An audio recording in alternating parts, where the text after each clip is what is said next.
good. Shit. What do you got going on in there, guy? Fucking stuff. Am I done freezing? Yeah, and you're back now. Okay. All right. Hopefully we're good. Well, yeah, we'll see. All right. Welcome back, everybody, to another episode of Vikings, Outlaws, and Cowboys. I am the Jarl, aka Alex, just my name. This is my cheeky compadre, co-host, the boat, the balls, and the shaft, Yes. as he's been known Yes. in some circles. What's up, fella? How you doing? Good.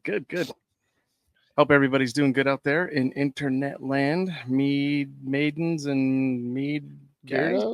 Beardos? Yeah. Beardos, mead maidens. It's been a while since I used that phrase, so apologies. So we got a nice little show today. Just a nice little, and it's I would say Fancy Shirt Friday, but we never do this on Fridays. But we've been wearing fancy shirts lately, so I like fancy shirts. yeah. If you guys want to send us fancy shirts, send us fancy shirts. Yeah, maybe we'll wear your fancy shirt on the air. Yeah, how about that? We'll give you a shout out too. Yeah, might. Maybe I'll forget. I don't fucking know. Here we go. Anyway, so how you doing? How was the weekend? Weekend treat you? You had a little birthday weekend. Yeah, a little birthday weekend. It was good. A little older. Yeah, it was good, and it was pretty chill compared to a lot of my weekends. That's pretty neat. Yeah, I made it a point to take it a little easier, and yeah, man. You trying to bring in the new year, like your new year, a little easier? Not really. I just I've been going hard for the last couple of weeks, and I needed a chill weekend. Needed some time off. Needed a weekend off. Yeah. So it just happened to fall on my birthday weekend, but it was nice. We got to do some things, hang with the fam, and I was pleasantly surprised. Do a little bit of golfing. Yeah, I did a little bit of golfing. Wasn't my best round that I've had all year, but it wasn't my worst. So that's the thing about golf is like, you really set the bar one day in like April, May of your shittiest game, and you just kind of try and go up from there. Yeah, that's definitely true with golf. It's there's definitely a love-hate relationship with that sport. Yeah, some people call it a gentleman's sport. I disagree. I'm never a gentleman when I'm out there. No, I try not to throw clubs though on that course because it's a really nice course. And I saw you throw more clubs the other day than I've seen you throw all year on that course. Did I throw any clubs? You threw a lot. You threw like 3 clubs. No. Yeah, ask the tall guy. Oh man. Well, sorry about that. Yeah, that's all right. I don't remember throwing a lot of clubs, but I did have quite the night Friday night. So after golf, so maybe that clouded my memory just a little bit. They put a little bit of shade on the club throwing, huh? Yeah, maybe. How about you? How you doing? Been a week? Yeah, so far? It's only Tuesday. Fuck me running. That was a rough weekend. Oh, I just remembered something that I need to add. I'm pretty stoked about. Everybody's gonna find out later. Just had to make my notes. Oh yeah. I got last week's notes that I gotta fucking throw out. Okay. Throw them out. All right. Hopefully the cleaning lady comes. Anyway, no, it was a fun weekend. It was pretty action-packed, starting Friday with golf and ending Sunday with a little amusement park action. So, yeah. So that was fun. Just trying not to shit my pants all day. It was pretty cool. I think everybody reaches that age where they've just drank too much, like a day or two prior, and you're just trying not to shit your pants the last day or 3 days, whatever. It really just kind of, comes in spurts. It sucks when it happens on your it sucks when it happens on like your day in the sun. It's supposed to be Sunday fun day in the sun, and you gotta try to not shit your pants. Yeah, you found out like you just start pounding beers and just hope for the best. Yeah. Anyway, What are you drinking tonight, guy? I see that beautiful bearded Viking mug that you're drinking out of. Yes, I always try to You get got the company Vico's face on there. Look at that. yeah, nice and What a stud. worn out on my cup there. Ranch waters tonight. Ranch waters tonight, huh? Yeah. I really, really want to get drunk, but I know we got to get through this cast because it's been a fuck of a day. So, but I'll try to pace myself. So, Yeah. I mean, we're not talking about anything too serious, you know. yeah, Just you know, being present for your kids and, you know, needing help. And what if nobody checks on you? We're not, you gotta know, really throw it's not down on the too mid- crazy over here. Let's not bring everybody down all at once. We're not getting deep at all tonight. Yeah, no, let's not get the shovel out. Yeah, we got a nice little show. I am drinking the Keystone Lights. The Stones. You've been on the Stones for a minute there, huh? I mean, it's Coors Light, but it's wrapped nice and tightly into a camo can. And I'm trying to be smooth like Keith Stone. Most of you guys remember those commercials. Yeah, But you can buy a 15 pack, right? So it's like Natty Light. You buy 12, get 3 free. Yeah, there's nothing wrong with that. Not a damn thing wrong with Just that. trying to save money, you know. Just pinching pennies in this wonderful economy that we have. Yep. But I did spare no expense. Got the Michter's American though. Oh yeah. I'm surprised you still have some of that left after Saturday. Well, I've been really working hard to not drink all the whiskey around here. Okay. Working real hard. Anyway, so yeah, I gave you a little bit of an overview into men's mental health. Of course, we got our fire report, we got our sports updates, and then we got a conspiracy corner talking about the new moon that we might have. And then the last topic, you're just gonna have to wait and see. Maybe we get there, maybe we don't. Maybe we'll give you a bonus. Maybe. I don't know. Maybe we'll have some shit thrown in there that nobody knew about. Maybe that'll happen. It's happened before. So stuff and things. Let's get out of the fire report. I like to make it awkward for the first 15 minutes. So people just kind of T-Rex hand, you know. Yeah, they're like, oh man, these guys. Fuck these guys again. Anyway, yeah, let's jump into the fire report.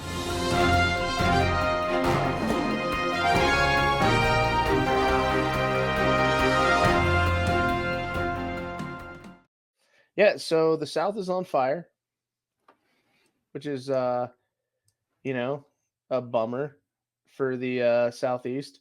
But it's like little tiny pockets of fires, you know. So I don't think, you know, you Southerners really have a whole lot to worry about because there's a hurricane on the way. That'll put all that shit out. You're talking the South, Southeast. Oh, okay, you know? Southeast America. Yeah, like Mississippi, Alabama, Georgia, all those places where you don't turn your back on family. Looking at you, Arkansas. Anyway, coming back up to Oklahoma, we got a couple more cattleman fires going on, which my conspiracy brain tells me they were probably not naturally set. Yeah, and that's a shitty one. Yeah, when you got a cattle fire, I call it a cattle fire because it's, you know, it's in like the cattle basket of America.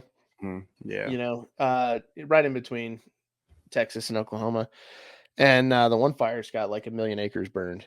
So yeah, it's pretty close. And then the other one is 325,000 acres. So 250,000 acres burned. So yeah, I'm calling bullshit on that those fires set themselves. Anyway, this isn't a conspiracy show. It's a family show where we say fuck. It's PG-13 family show. Good news though, Idaho and Oregon are still on fire, so nothing's changed there. Yeah, it wouldn't be Idaho and Oregon if they weren't on fire. Yeah, you know, Idaho's really getting things under control though. other than the 61,000 acres that have been burned there, and the 3,000 acres there, and well, the 97,000 acres there. But there are no cattle fires, right? But there's still a lot of cattle up there, so I would be inclined to believe that those ones are more naturally set. Mm-hmm. Utah, we're still in the clear. Canada, you guys are still fucked. So, Canada, you got to call Mexico. oh, Mexico, Shit out. let's go. Oh, look at that. Still nothing in Mexico. All Good right. job, Mexico. For you, Mexico. Yeah. Anyway, so let's get into the I think this week we should do the boners of the week. The boners of the week. Boners of the week on the fire report. All right. I think that's a solid name for them is just the boners. And, on my list, I didn't have any boners this week, but so go ahead and fire away. oh, you're just being really fucking positive this week, aren't you, man? Yeah. Well, that's fun. Yeah, I was looking in the news trying to find some boners, but I couldn't find any. Okay. Well, I'm going to start off with our favorite MLB owner, John Fisher. He's an absolute fucking boner.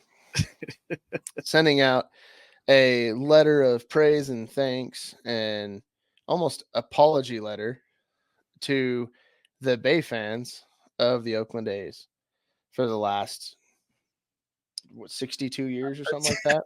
Yeah, he's apologizing for the last 60 years. Yeah, good job, guys. Shitty baseball. About all the awesome playoff runs they had, good players, and one World Series, I think, under the Fisher regime. Yeah, that's a good name for it. And it's a bummer that they're leaving, and he's a total boner because he could have done so much more. And I guess it is what it is. Hopefully when whether they land in Vegas or wherever they end up landing, he actually puts some money into them. I'm guessing that wherever they go, he's going to have to put some money into them.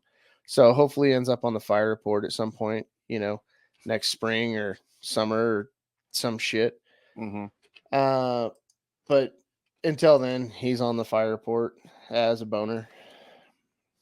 And the other one, I just thought of one. But I'm trying to remember his name. Oh, Mark Davis. Yeah, you made the list too. You're a fucking boner also. He's the owner of the Oakland, the former Oakland Raiders. But the Las Vegas Raiders now, huh? Yeah, the Las Vegas Raiders. He I think he's dating a 20-something-year-old, and he just said that she didn't even know that he was a billionaire, that she fell in love with him for his wonderful smile. She should be on the fire report for saying that dumbass fucking statement. I can't even put her on there because she probably doesn't know how to put words like that together yet. My God. But the reason why I'm putting him on there is mostly because of his haircut. When you're a fucking billionaire and you cut your hair like that, you deserve to be on the boner report. And I'm just going to leave that there. If you don't know what he looks like, Google him. You'll laugh. You'll have a fun little time with that. And then last but not least, LeBron. I'm putting him on the fire report too. He's one of the boners of the week. Yeah, he did deserve to be on there. I saw that. Yeah. Talking about how there's no party like a Diddy party. No party like a Diddy party. I'll bet you they needed a fucking pallet of lube just for that fucking guy. Anyway, congratulations. You made the boner part of the fire report. Well, the thing is too, just the 180 of him being on the fire report, we should have one positive, and this was kind of my top positive guy on the fire report was Cube. Cube came out. Oh, you fucker! You stole that from me. Oh, I snatched it without even talking about it. You son of a bitch. Anyway, but that's Cube, good though. Yeah, Cube came out, said he had no affiliation, and pretty much damned Diddy for what Diddy's doing. So, yeah, Cheers to you, West Side. West Side Yeah, forever. West, yo. Yeah, for the old Cubester. Yeah, so I mean that takes us into the the guys that are on fire for the week, right? So Mhm. Cube's up there. He was number one on my list. Just talking shit about Diddy. Yeah, Um, I liked it. LeBron wearing a maid's outfit at the Diddy parties. I don't know what that's all about. Um, ritualistic, some would say. I think there's a solid thing going on in Hollywood where that humiliation ritual where they dress these Oh, dudes up like females and shit and like that. some dumb shit. Yeah. Yeah. It's like have fun wearing a dress. You're like a 7 foot tall fucking gigantic dude, and you're wearing a fucking maid's outfit, saying there ain't no party like a Diddy party. Yeah. Anyway, uh, yeah, you suck. But Cube's the shit. He's still the Yeah. shit. I don't care if he was in that movie Are We There Yet? And like all the sequels. At least he didn't go to the Diddy party. Yeah. At least you didn't go to the Diddy party. But yeah, who else do you have on your fucking positivity train for the night? Um, you know, one I wanted to throw out there. Um, and it's nothing specific, but it's just really it's really good, and it's really good to see. There's two of them. Megan Kelly, number one. Um, I you know I've heard I've heard her speak, and I've heard some stuff like that in the past, but really she's really coming out of the woodwork here during this election season, and she is just nailing them, dude, just nailing them. Um, she's great to listen to. She puts you know the lefties in their place when they try to fire off stuff. She fact checks them right real time, and it's amazing.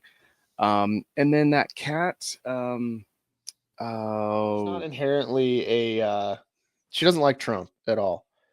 But yeah, she was on Gutfeld and then she asked you know, or what's really going on at Area 51. And yeah, then Trump gave the UFO response, hey, there's wonderful people out there, these wonderful pilots, they're the best pilots. best They pilot. fly, they fly the fastest jets, and The they've round seen saucers them. going faster than jets. They're the fastest saucers, the most beautiful saucers. The shiniest saucers. Wow. They're huge. Anyway, yeah, no, it was a fun interview. I enjoyed watching that actually. It kind of, poked fun at it a little bit, and he he's a pretty funny guy. You know, Is that's if one thing that I've heard quite a bit, like just kind of around the board, that he's got great timing. Just for like an average dude, he's got great comedic timing. well, I mean, you saw him on that Break 50 episode with DeChambeau. Did you watch that? No, I didn't see that. Okay, so DeChambeau does a Break 50 podcast where he gets a celebrity or another golfer out there and they go and they try and break 50 Oh, on the that's course. right. Okay, yeah. And he took Trump out there and they ended up getting 50 on the golf course. And Trump saved his ass quite a few times. It's pretty funny. Like the dude's he's a solid golfer.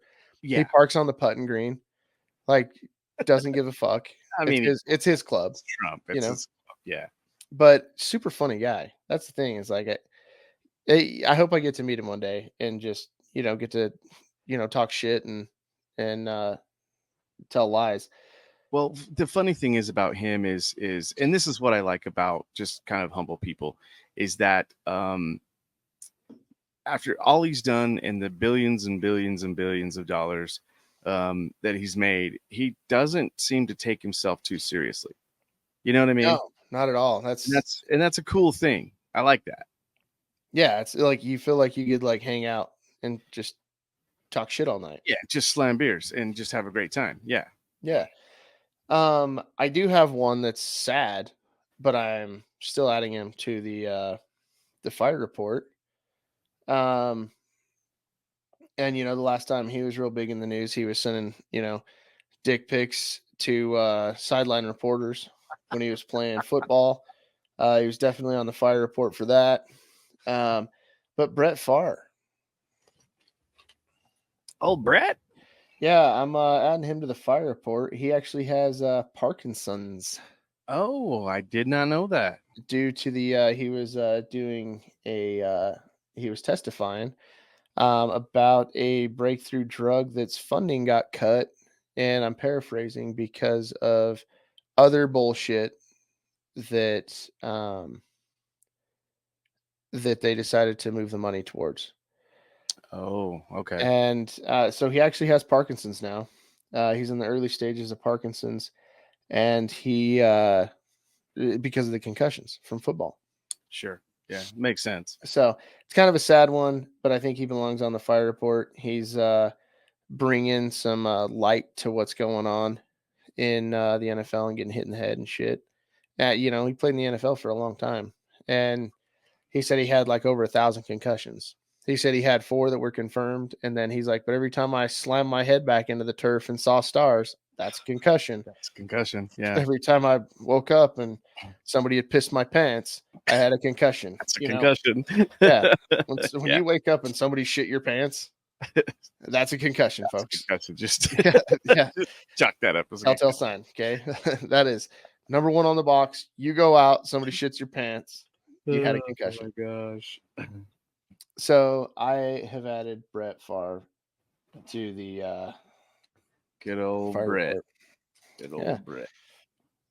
So now it's a good thing that the phones have the automatic stabilization for the next time he's going to send dick pics to a sideline reporter, because things could get a little shaky. Yeah, that's That just hit. That just hit, didn't it? that you better say some prayers tonight, my guy. I'm gonna go out in a blaze of glory. Probably gonna be in my underwear. Yeah, things are gonna get real shit. Yeah, things are getting raunchy fast. Anyway, do you have anybody else to add to the fire report? No, that's all I got for this week. That's All all I right. got. All right. Well, then that pretty much concludes fire report. Fire report. Fire report's gone. Should we take a little break and hear from our sponsors, and then we'll get into some sports? Sure, let's do it. All right. Let's keep it light, huh? Now, Yes. word from our sponsors.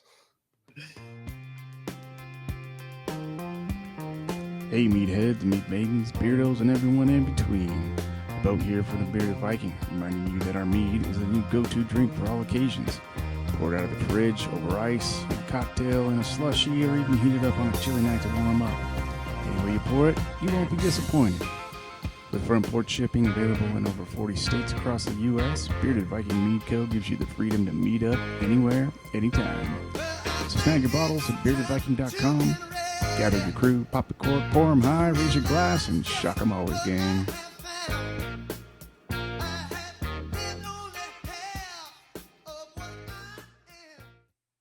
All right. All right.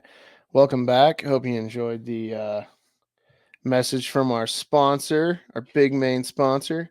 If you guys want to sponsor a show, or you guys want to reach out and get something out there, make sure that you send us a message, and we're pretty easy to get a hold of, and we'll set something up, get you guys on the show. But let's kick off the sports talk, huh?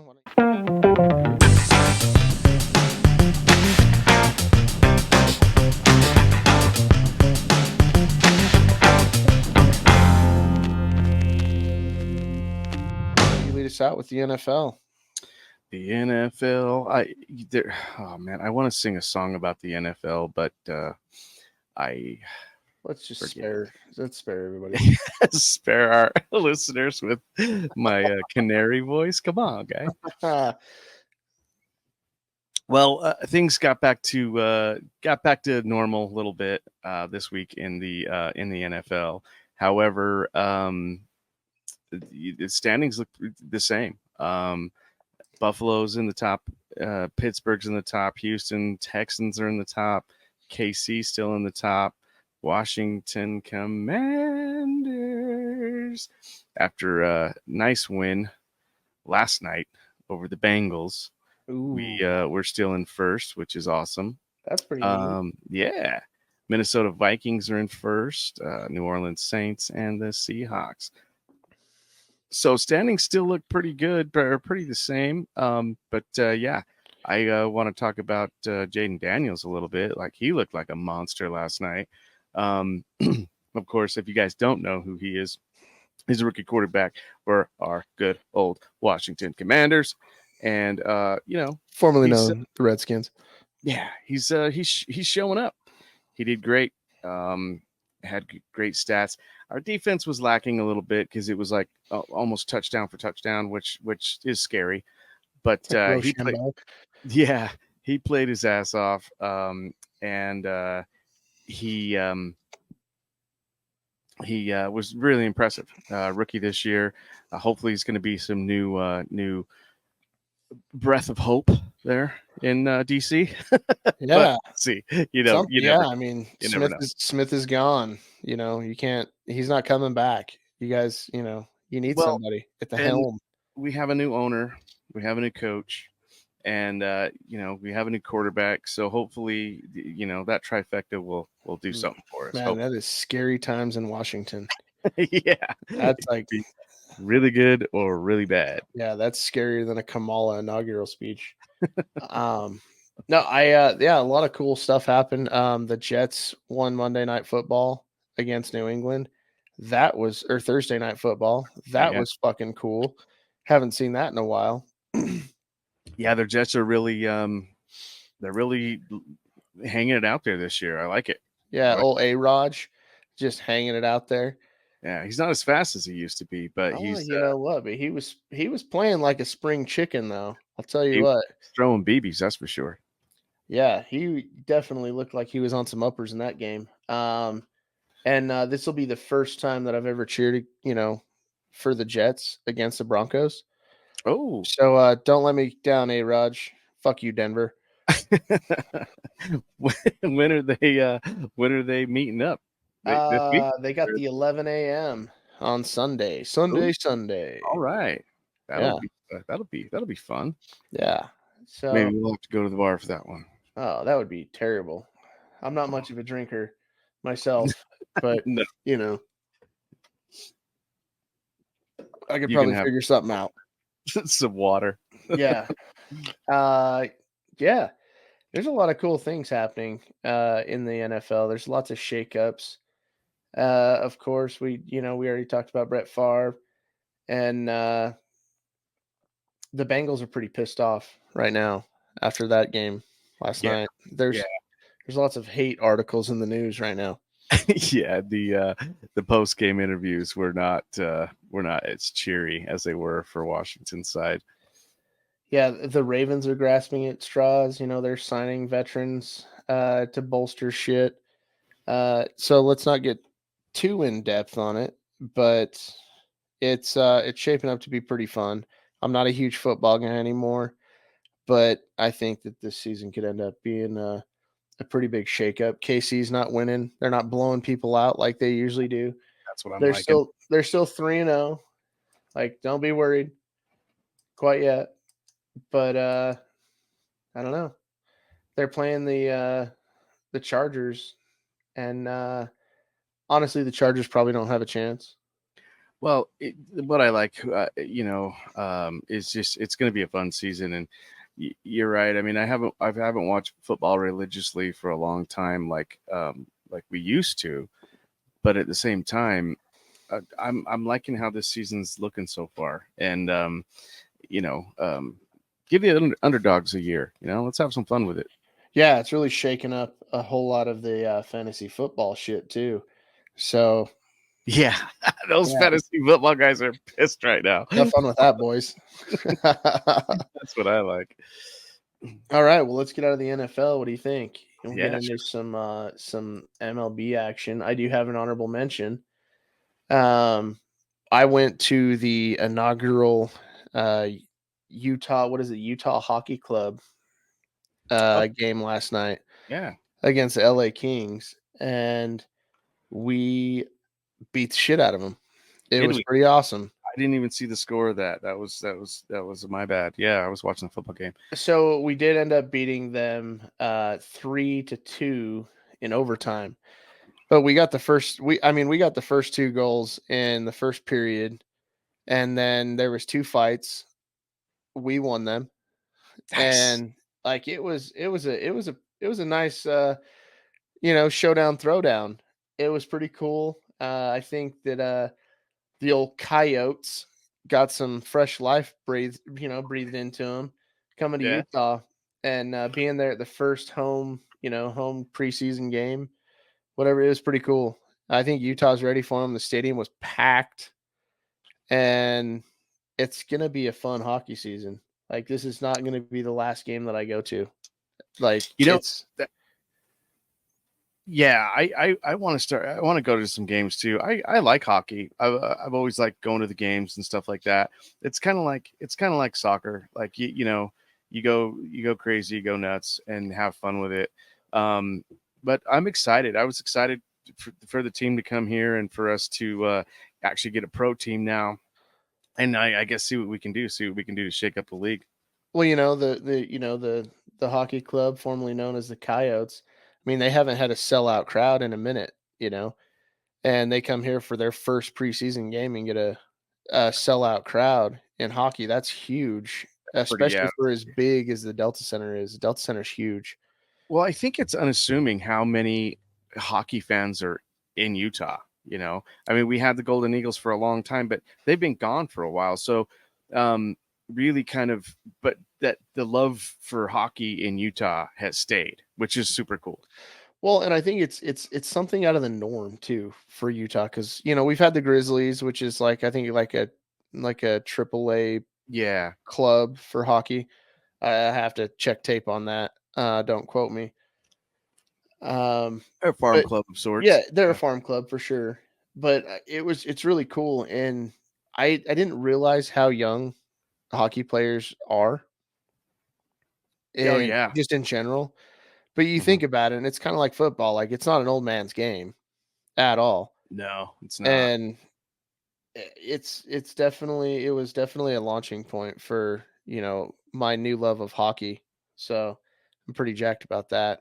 I think we play Vegas in the next couple of days, so that'll be kind of a fun showdown too. I'll be talking shit to buyers.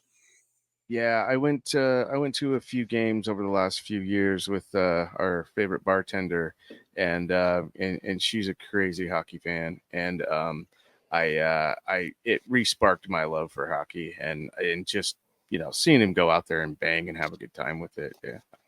I'm a fan. Yeah, it's pretty jacked about it. Yeah. But yeah, we'll get out of hockey. We'll jump back into the MLB because we got the playoffs coming up. This is the last week of regular season play. It's do or die for a bunch of them, including my team. And I'm in a weird spot right now. I'm not used to fighting for scraps to get into the playoffs. This is an awkward feeling for me. Now I know what you feel like every year. Exactly. Or don't feel like. Yeah. You just start give the up season on off knowing that Fisher's just ate ass and not gonna fucking buy players. Yeah, it's like every time we win, it's like, can we make a playoff run? Ooh, maybe, no, it was a fluke. Just kidding. But yeah, so we got lots of rivalries going on right now. We have the Mets playing the Braves. That's going to be do or die for the Braves. If the Braves if they don't win tomorrow and the next day, chances are they're going to be out of the wild card running, because the Mets are the team that's up on them right now. We have the Padres playing the Dodgers, which is pretty crazy. As far as standings and everything go, the Dodgers are, 93 wins to the Padres 90 wins. So if the Padres do a bang up job, they could actually knock the Dodgers out of the top spot and that could be pretty wild. Yeah, that'd be pretty cool actually. And before we started casting tonight, they were just getting ready to play. Right now, it looks like it's the middle of the fifth, 4-1 San Diego. So they're on course to knock them out of the fucking lead Dude, there, guy. that would blow me away. San Diego taking the top spot. That's some shit I was not expecting. As far as the AL goes, Yankees are in the top spot. Cleveland is a game behind them, which is, who the fuck would have thought that was going to happen? I thought Right? that only happened when they were the Indians and there was a movie made about them. Yeah, that's what I was gonna say. I thought that only happened in the early '90s. So that is just out of town, right? And then we have, let's see, Aaron just smacked another homer. Wow. So Judge has got the top spot as far as homers go. It's pretty wild. He's on course to have one hell. Well, he's already started one hell of a season, but it's kind of like he started off really shitty. Everybody was wondering whether he was going to even show up Really? to the locker room ever and start playing baseball. And now I think he's got 58 home runs. He's like, don't worry about it. I'll get us through. Yeah, dude, it's insane. Like, he's really come back with a vengeance. They did get beat by the O's tonight, though. I was watching that game tonight, and I think it was 5-3 was the final. And so that was pretty cool. Oh, correction, 56 homers. That's on me. But I mean, he's definitely going to get to 58 before the end of the season. But lots of cool shit is happening in the MLB right now. The playoff run is different this year. There's no teams that are blowing it out over 100 wins. Yeah. This is the first time in, I don't know, 4 or 5 years where nobody's going to get to 100, including the Yankees. Let's see. The best record right now is, let's see, the Dodgers. The Dodgers and the Phillies have the top spots with 93. With the amount of games left, nobody's going to get to 100. Yeah. Well, that's cool. I like it.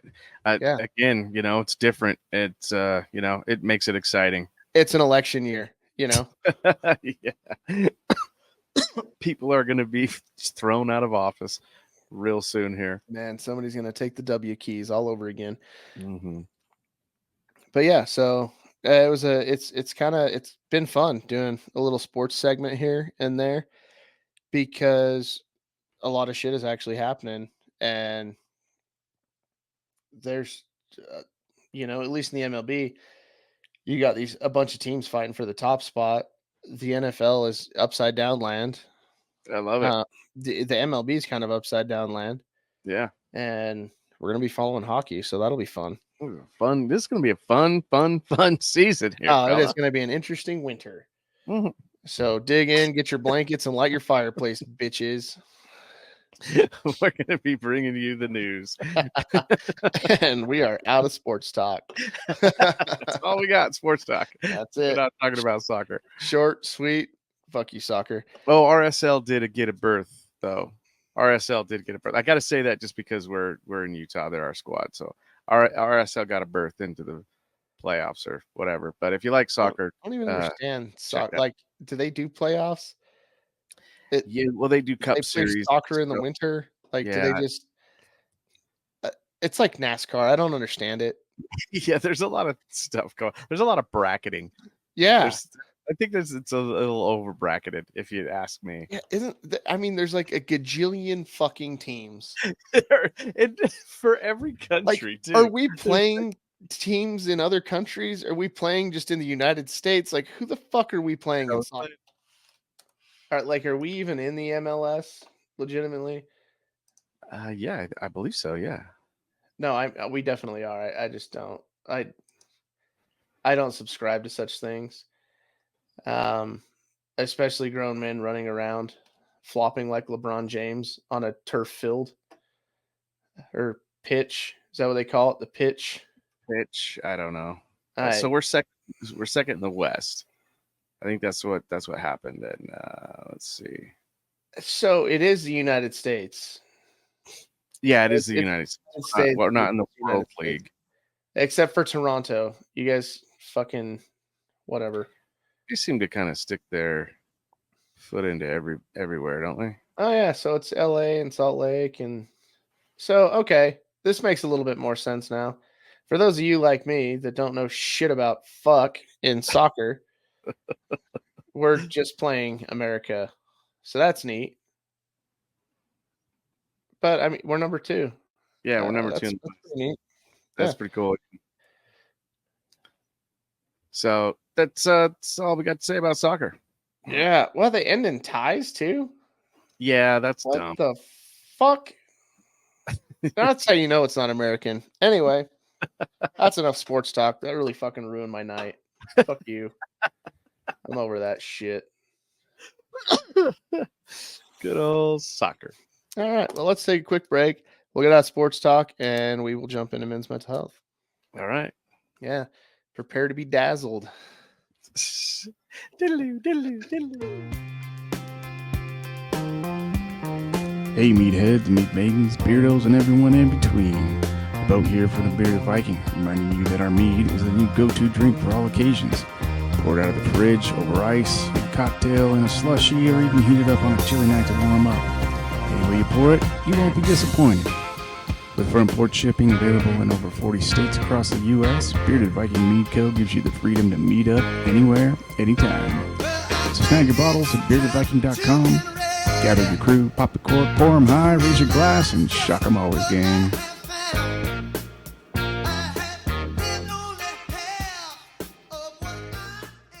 I guess. Spectacles text. And Yeah. yeah. Anyway, so let's get into men's mental health, huh? Those of you that know. Mm-hmm. So we wanted to talk about being present for the kids, right? I think, we've talked about baseball, we've talked about sports, we've talked about the kids. I think it's an ongoing topic here, being there for your kids, being there for your family. And, not everybody's kids play sports and everything else like that, but it ends up being one of those things where it can definitely be stressful because, whether you're going to sports or you're going to fucking show choir, whatever you're doing, as far as activities for your kids, or even just, supporting them in school, helping them with schoolwork, things like that, being present for them, I think it's definitely going to be one of those things that gets us through the bullshit. Right. And, we're raising the next generation, right? They're going to be spoon feeding us oatmeal and putting us in rest homes before too long. Years go by, but as far as like supporting the kids, what does that mean to you? What are you doing to support your kids, and what are the stresses that it causes on your mental health? Because they don't know that we're stressed out. We try and make sure that they don't know that we're stressed out, but ultimately that shit happens, right? Mm-hmm. Yeah, sometimes you pop off on them and you don't really mean to, and it's just the day getting to you, and they take the brunt of it sometimes, and obviously that's not fair. It's it's hard with mine because they don't want to do sports. The little ones on the fence with dance and stuff, and but she does like choir. She's getting into that, so supporting her there. And the other one's doing strings, which I like. When we were in elementary, I didn't get into that. I don't know if they even had that available until maybe junior high school. I don't remember, but it was always available because I remember when I was there too. Really, it might have been. I just wasn't interested in it. Yeah, not super into classical music at the time, I guess. Yeah, but you don't really see the big picture when you're fucking 6 or 7 or 8 or 9. What are you 12 when you get out of elementary? Yeah. The significance really isn't there. Yeah, and it's another skill, that you can learn, and you don't have to try to learn it when you're old, like we did. But so in that sense, I support them in that and try to get them excited about that, and show them that, hey, look, like these things these are cool things. Like I sang and I play guitar and I play music and stuff. Like you guys can do this so much better than me, because if you learn it now, then you'll have a good foundation Mm-hmm. for it. So that's kind of one of the big things. I really have a hard time. They're they do video games a lot, and they do that kind of stuff. So I have a hard time supporting that, because okay, like it's fun, it's your leisure time. It's maybe the way that you Look out of the house. blow off some stress for them, and that's fine. I'm not a huge supporter in the brain rot, and that's actually a thing. It's a term now that the kids are using, and they're using it against themselves, which I think is kind of cool. They're recognizing that their brains are rotting, and they're like, okay, let's not do brain rot today. Yeah, let's not. Yeah. Let's get out in the sun, for Christ's sakes. Let's get out there and tear shit up, huh? Yeah. So, but that's kind of cool. But other than that, I just try to, whenever they're interested, whatever they're feeling, or whenever they're sad or excited or whatever, I try to jump on board with that as much as I can, and just ride that wave, because and not dismiss it. I think a lot of times, we get wrapped up in our own daily lives and our own struggles to where, the kids' feelings and concerns and stuff aren't really, I don't know, they're not, or they don't get recognized as often as they should sometimes. And I know I'm guilty of it. But at the same time, yeah, I try to be conscious of it, and really kind of get to the root fast, so it doesn't escalate into something that I can't control. You bring up feelings and shit, and did anybody really give a shit about our feelings when we were kids? They didn't give two shits when we So were kids about our feelings. I have a hard time with the feelings thing. Yeah. Like, why are you being so emotional? Like, you should have like one emotion, two emotions, like maybe three.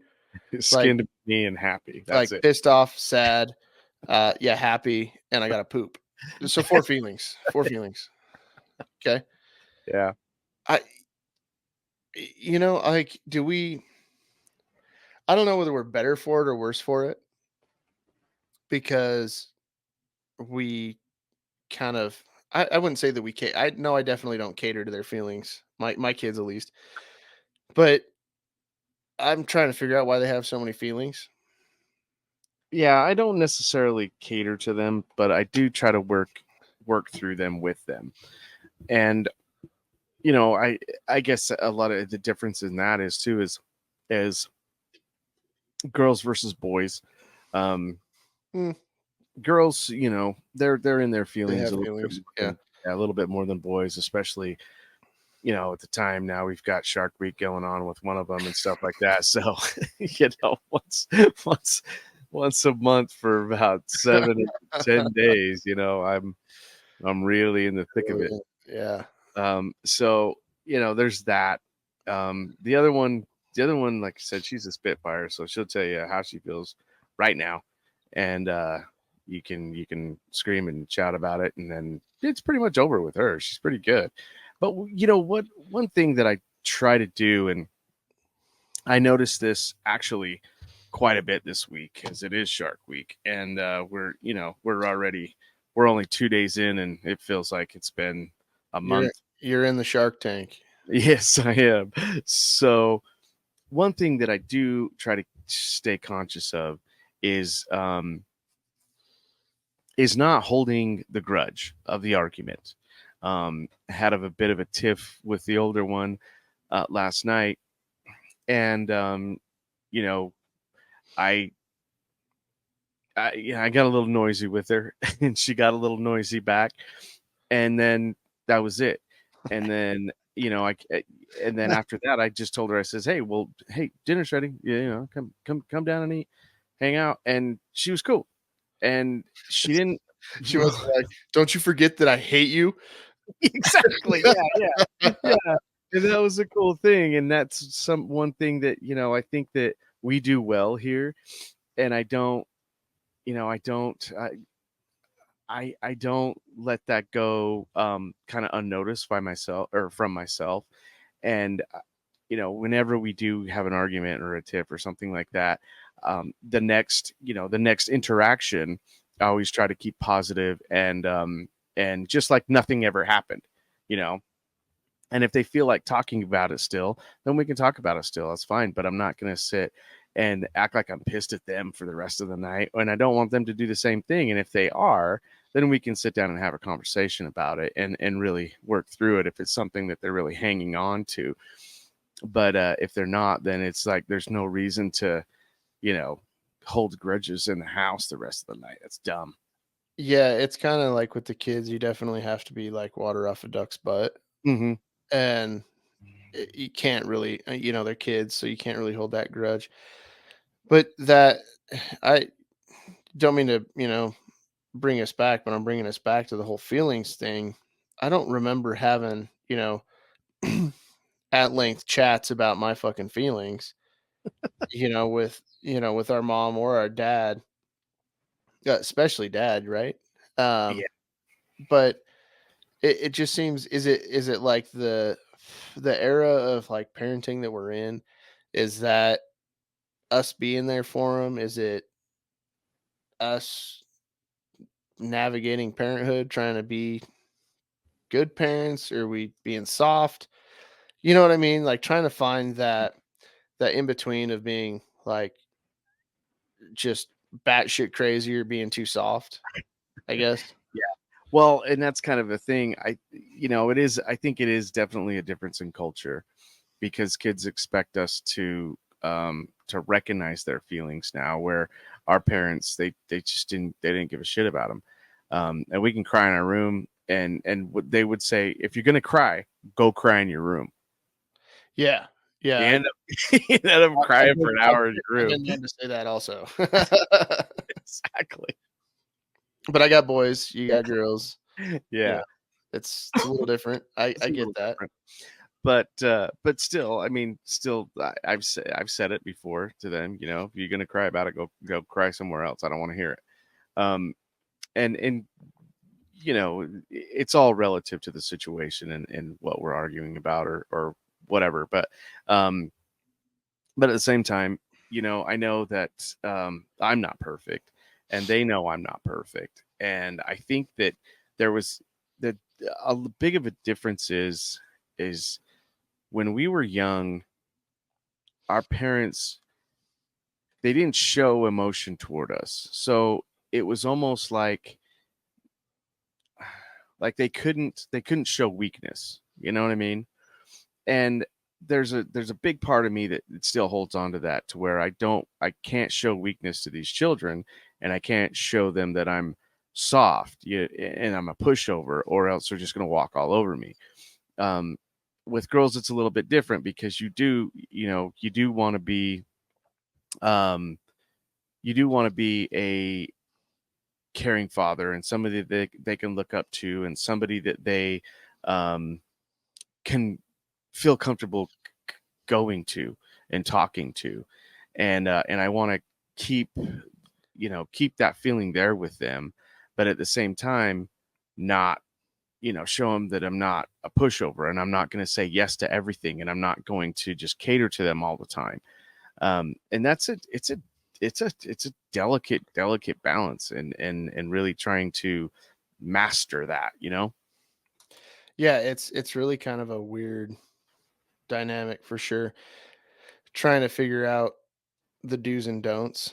Um, you know, kind of going back to what Rob said a long time ago. They didn't. This is the first time we've been parents. We've only been parents for as long as they've been alive. Yeah. Um, which is a pretty wise thing. So we're all just trying to figure it out as we go. And, we're trying to be present for them.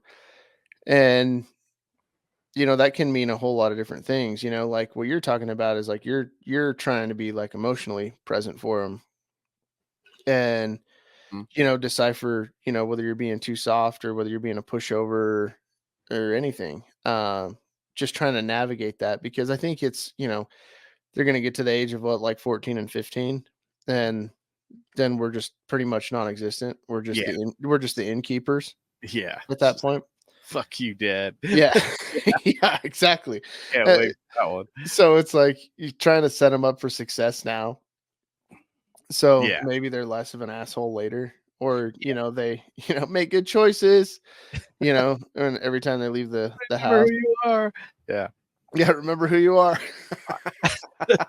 I think a little bit of that though is I think every generation goes through this, and I think it's just gotten to our generation to where we're at this point, and it's basically do better than your parents did,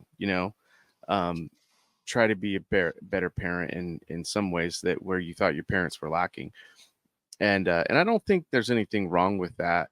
However, I do think that some of the extremely soft parenting is just making little crybabies out of everybody. Yeah, just making little liberals. Yeah, and wanting to be included. No, you didn't even get on the field. You're not getting a trophy. Yeah, no, you can't shit in the litter box. Anyway, yeah.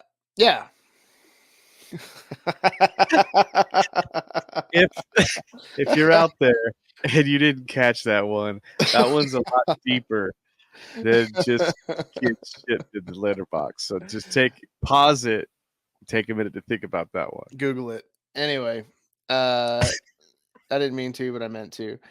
This is it's a family show.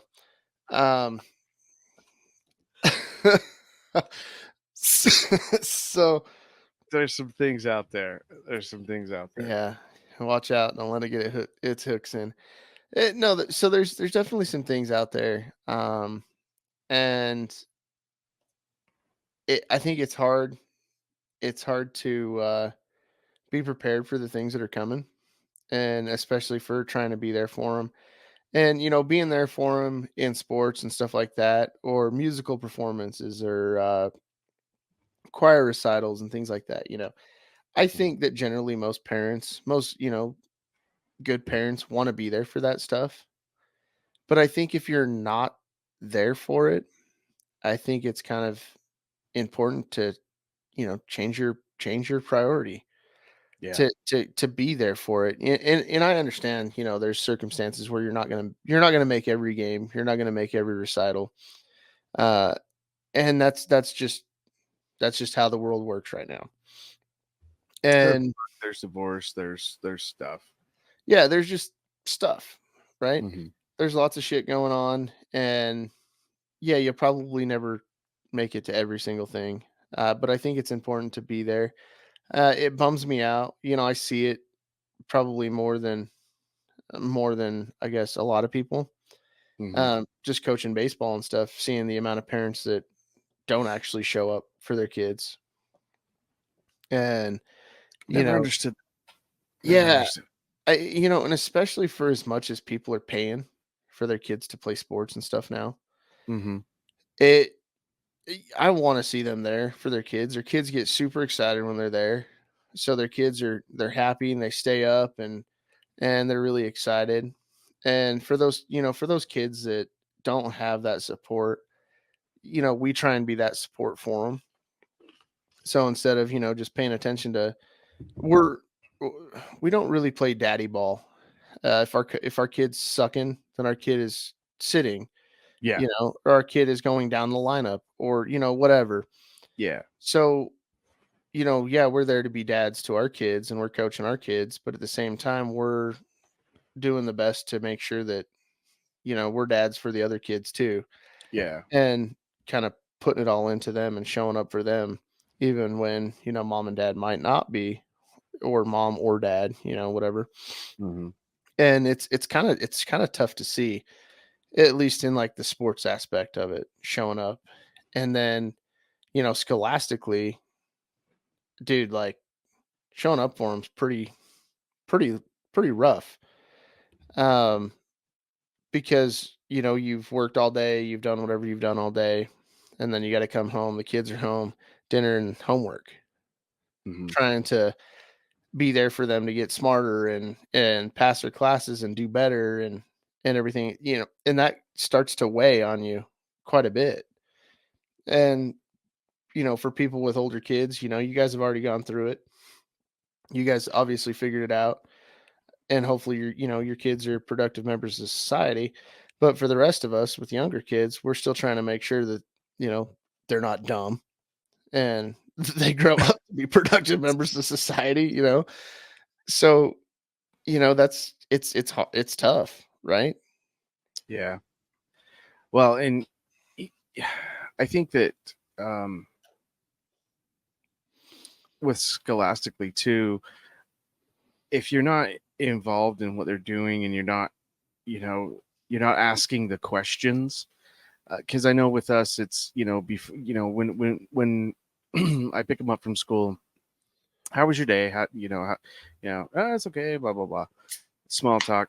And then, you know, at dinner, well, I'll sit down and I'll say, okay, well, how was your day? Again, and let them talk about it. Well, how was this class? How was that class? And how was this class? And I think if you're not asking those questions, then it's really easy these days for kids to hide, you know, how like if they're doing bad or if they're doing something. Fortunately, you know, mine tell me, well, I'm not understanding this, I'm not understanding that. And then we talk about it. Well, okay, do you need more help from me? Do you need more help from the teacher? Do we need to get you a tutor? You know, and actually have that, you know, have these conversations and have it be a normal thing, you know, not something that where, okay, we go to parent teacher conference, I see they're getting D's in a couple of things, and I'm like, what the hell? Why didn't you tell me? You know, you tell me you needed help. How come you're failing this and how come you're failing that? And be pissed off at What them. is that voice? It's my mad dad. Your crusty old dad voice. Yeah, exactly. And half drunk. That checks out. Kicking the dog and stuff. But you know, but that's its thing, you know, you can't let it come to that. You know, I think you need to be asking questions and be engaged and really kind of getting a feel for what's going on, you know, with them scholastically and like just and with their friends too. We had a situation with some friends of theirs that was, or of one of theirs that was not favorable, and you know, and keeping up on that and see what's going on. Yeah, well, and that's a thing too, is the reason why I bring this whole topic up is mainly scholastically. Uh, you know, me and J Balls have had to be a whole lot more present in their schoolwork and scholastically and everything like that more this year than we've ever had to be, just because of the type of school that they're in now. And it really kind of made me realize how big of a shit bag I was before. And like, it's not that I wasn't showing up for my kids, but it was that I wasn't showing up for them probably the way they needed it, at least for school. And I'm like, holy shit, dude. Like, I've really been phoning it in for, you know, the last quite a few years. 7 years. Yeah. So I thought it was overwhelming at first. But I'm like, oh, okay. And so they kind of got a routine and everything now that, So you know, do you help one and she helps the other, or what how does that break down? you know, we're a pretty solid team. If she's got shit going on, or if I've got something going on, she'll help them, or if she's got something going on, I'll help them. So it's really not like one or the other. You know, sometimes we, you know, split the offense and do it, but we're a good team like that, where it's like, okay, well, all right, dad's getting called in at the line and it's time to like do some reading or it's time to do some math. Or you know what I mean? And it's really changed kind of the the after school and kids dynamic. Like the weekends have become the weekends for sure. That's when Because everybody gets to relax and not think about school, not think right. about work, and you're all on the same page, and you're not hustling to try to get a bunch of dumb shit done. Yeah, and before it just seemed like it was all the weekend. There was nothing really going on at school. Mm. But seeing them excel and actually get smarter and like make like some serious hurdles, Mhm. I'm like, oh, this is pretty cool. These kids are fucking smart. That's neat. That Smart and get him credit yeah, for it. you were in my balls once. So you know, it's just it's kind of cool, and it's really trained us to show up for them in a different aspect before, you know, because you know, what did we start in August? So 3-4 months ago, I would have thought that showing up for them was just showing up for them in baseball and supporting them for sports and stuff like that. But now it's kind of taking a different turn, Mhm. and it's pretty cool. Like I can't complain about it, especially when you see them start to excel and do really good in some things. Well, with school too, I got to give you a pass on this because I was the same way where I I was good at school and I could phone it in when I was in school, and I know you were the same Same way. thing. Yeah. Hmm. So we didn't need a lot of help. We didn't need, didn't really struggle. It was just it was easy, and it was just kind of a, I don't know, walk in the park. So automatically I'm thinking, it's gonna be a walk in the park for my kids. Like, how hard is school? It ain't that hard. And then when you see them struggling a little bit on something or other, then you're like, oh, wait a minute, this isn't, maybe it's not so easy for them. Maybe it doesn't come as easy to them as it did to me, you know? Yeah, that is an odd realization for sure. Because I was the same as you. Just show up, kind of do my thing, and then if I couldn't do my thing, just dazzle them with my fucking charm and throw like 7 different kinds of smoke and I'm out, Still got an A. you know?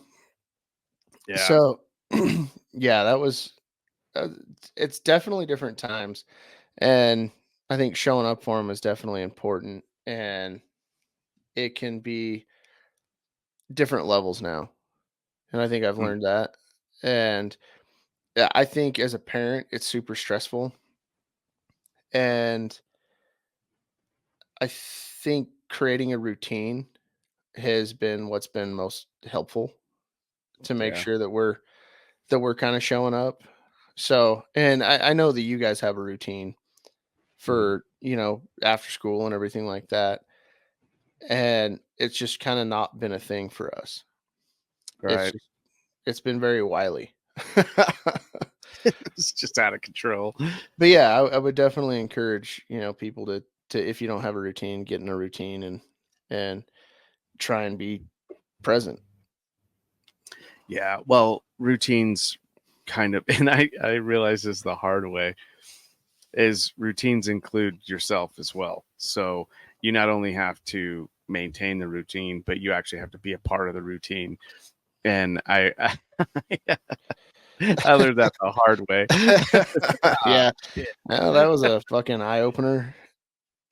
Yeah, and then by 9 o'clock, you're literally getting ready to pass out because just mentally, you know what I mean? The mental stress that it puts on you. You're like, all The right, strain. everybody's getting into the shower and going to bed. I'm done with this. Yeah, no, I totally agree. So our next topic is is the stigma of needing help. So, and it can go kind of across the board in many things, right? Um, the stigma of, needing help with your kids or needing that mental help, from your tribe or from your crew. And, you know, we've talked about the signs, you know, recognizing the signs and everything else about, you know, but we haven't really talked about the stigma of it and the things that we kind of go through and the thoughts that we have about reaching out and maybe that stigma of reaching out of, hey, maybe this person's going to think I'm weak, or maybe this person's going to think I'm stupid, or just kind of that stigma, right? You never really know what somebody's going to think, or, you know, if you have the good, you know, good tribe and you're trying to talk about it, it's still a hard thing to talk about if you're reaching out and needing help with something Hmm. because you you know you think you know what somebody's reaction is going to be, but you you never really know, and you don't want to be that guy. Yeah, I think, well, you don't want to be that guy on either end. I think it kind of goes both ways. Like, you don't want to be the guy that shows weakness, saying that he needs help, and then you don't want to be the guy that is like, "What do you need? What Oh, you need fucking help. You need some fucking help." Yeah. Um. So there's kind of a double whammy on that, and I think that, I don't know. That's a tough one. But me personally, my eyes were open to it um, a couple of years ago, and I was encouraged to seek therapy. And yeah, friend therapy is one thing. Talking to your friends, talking to your family, talking to your peers is one thing, but actually sitting down with a therapist and talking about some stuff, and because a lot of times, I mean, family's great and friends are great, don't get me wrong, but a lot of times they're already on your side, so there's not a whole lot of times where they're going to oppose you, and unless you're really fucking up, but they're already looking at things from your side, so they're going to be agreeable and supportive that way, sure. But when you sit down with somebody that you don't know, and they give you a perspective, an outside perspective, that's really pretty eye opening and pretty humbling, to say the least. And It kind of takes the stigma out of it. yeah, well, that's exactly what I was going Kind to of say. cracks the code. Yeah, it does take the stigma out of it, because you're really, then I think you start to look at it from a grown up stance a little bit more.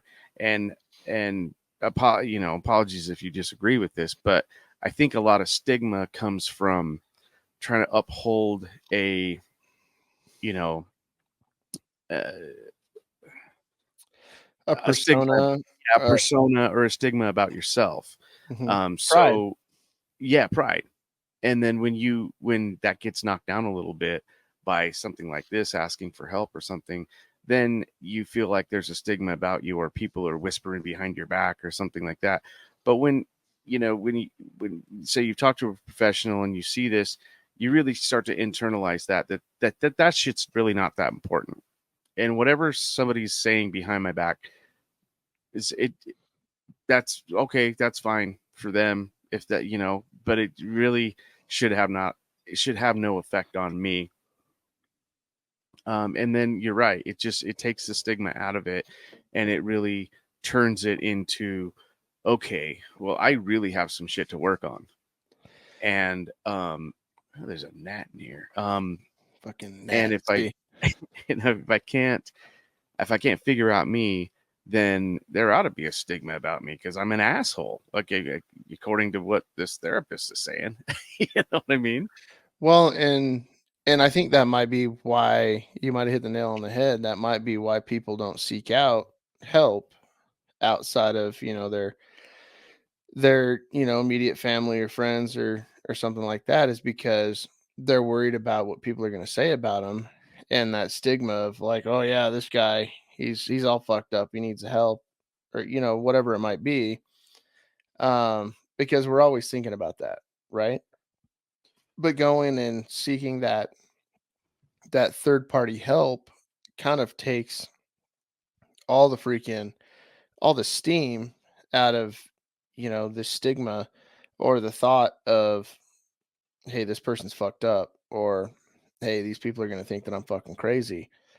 And, you know, so that, I mean, yeah, a little bit. But I think that's important to really think about, you know, if you are in that situation that you're needing help, you know, the point that you brought up, go third party, you know, go talk to somebody, go talk to a professional. And we've talked about that before, right? Mm-hmm. Because we are not professionals. We're just dudes talking about dude stuff, right? Right.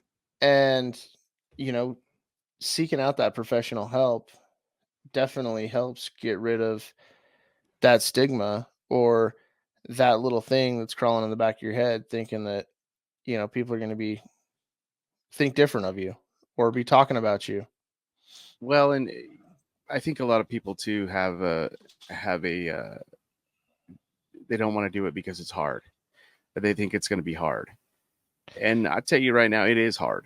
It is hard, but I don't think that we can progress as, you know, our own people unless we do hard things.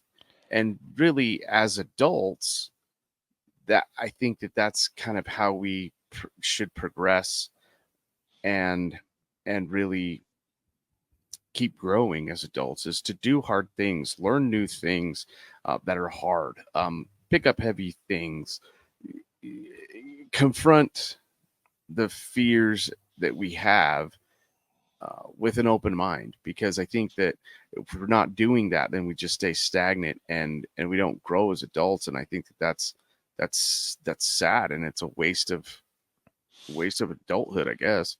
Well, and the thing is though too is when you're thinking about going and talking to like a shrink or, you know, getting that third party help too, I think a lot of people, at least, you know, in the veteran community that haven't done it think that that makes them weak.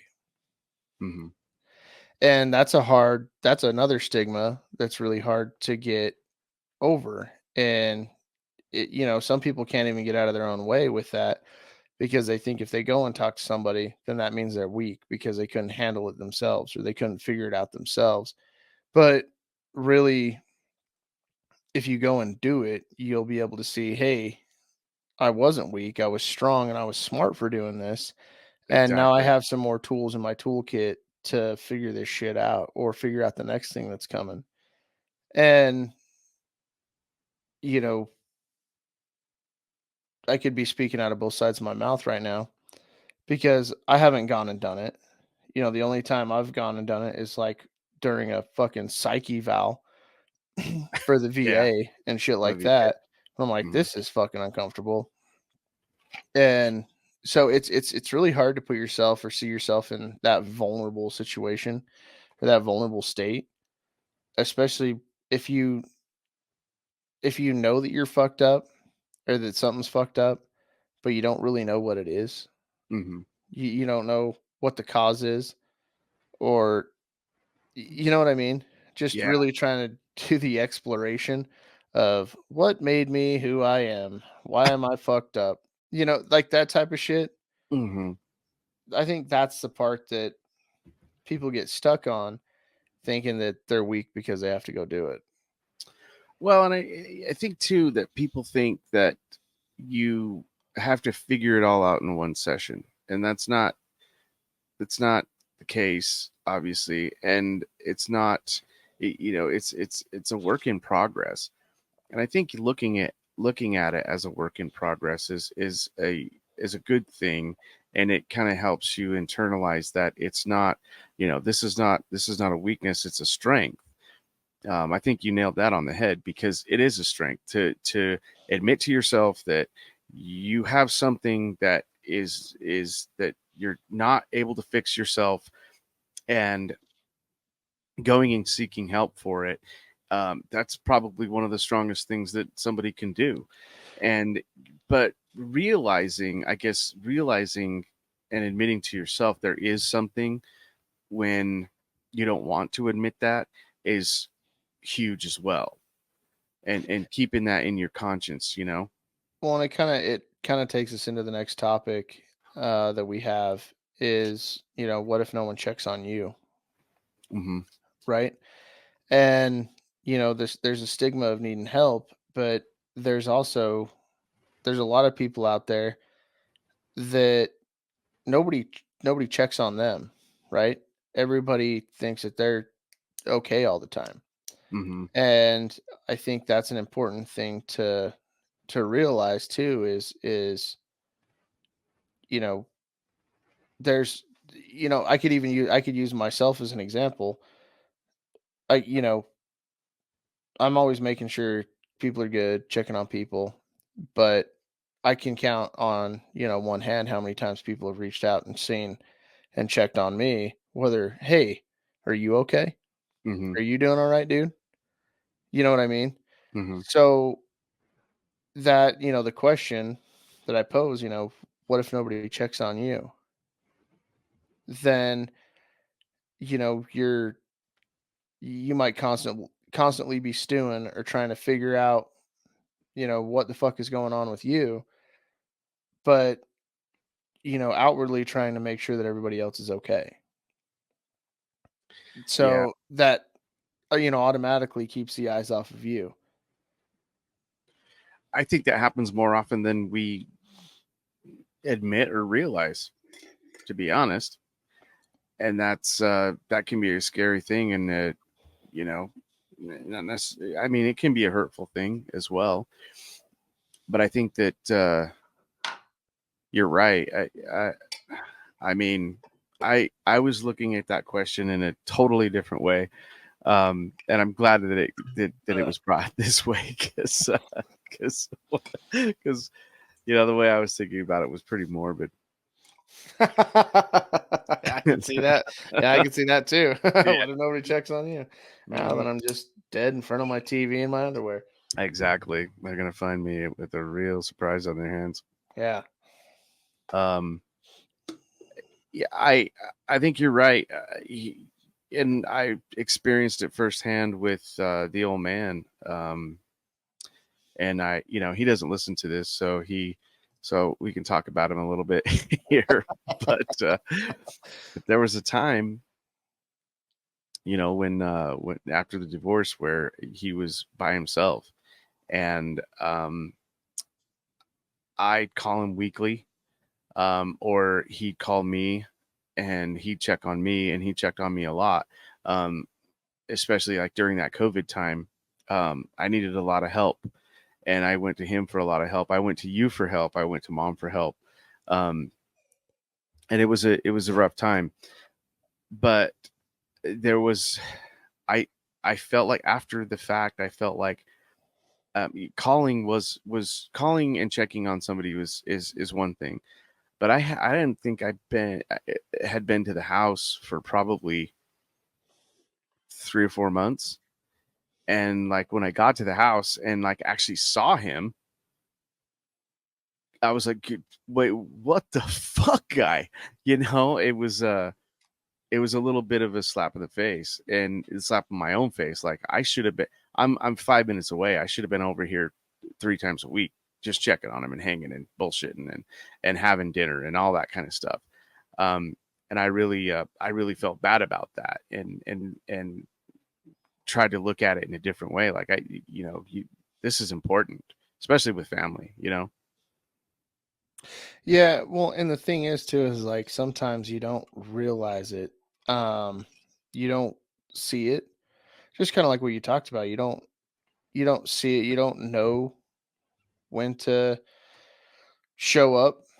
Well, especially people like that, and somebody with that kind of personality, and somebody like with your personality, like you're always checking on everybody else, and you kind of have a hard core, and it's really tough to break and tough to break through. And there's not many times where you'll break down and freely talk about your feelings. And with those kind of personalities, you feel like, I mean, this is from the outside looking in, you feel like, well, they're good, you know. They have they have a hardcore for a reason, you know, they're good. And a lot of times that's not the case. What is that? Stoicism? Yeah, very, very stoic. No, he's definitely that way. You know, using him as an example, and I think that I learned pretty early on to make sure that we're checking on him and inviting him out and doing stuff with him. Um, and that's just kind of, I guess that's just kind of like my nature Mm-hmm. in doing stuff. But I didn't have as much going on.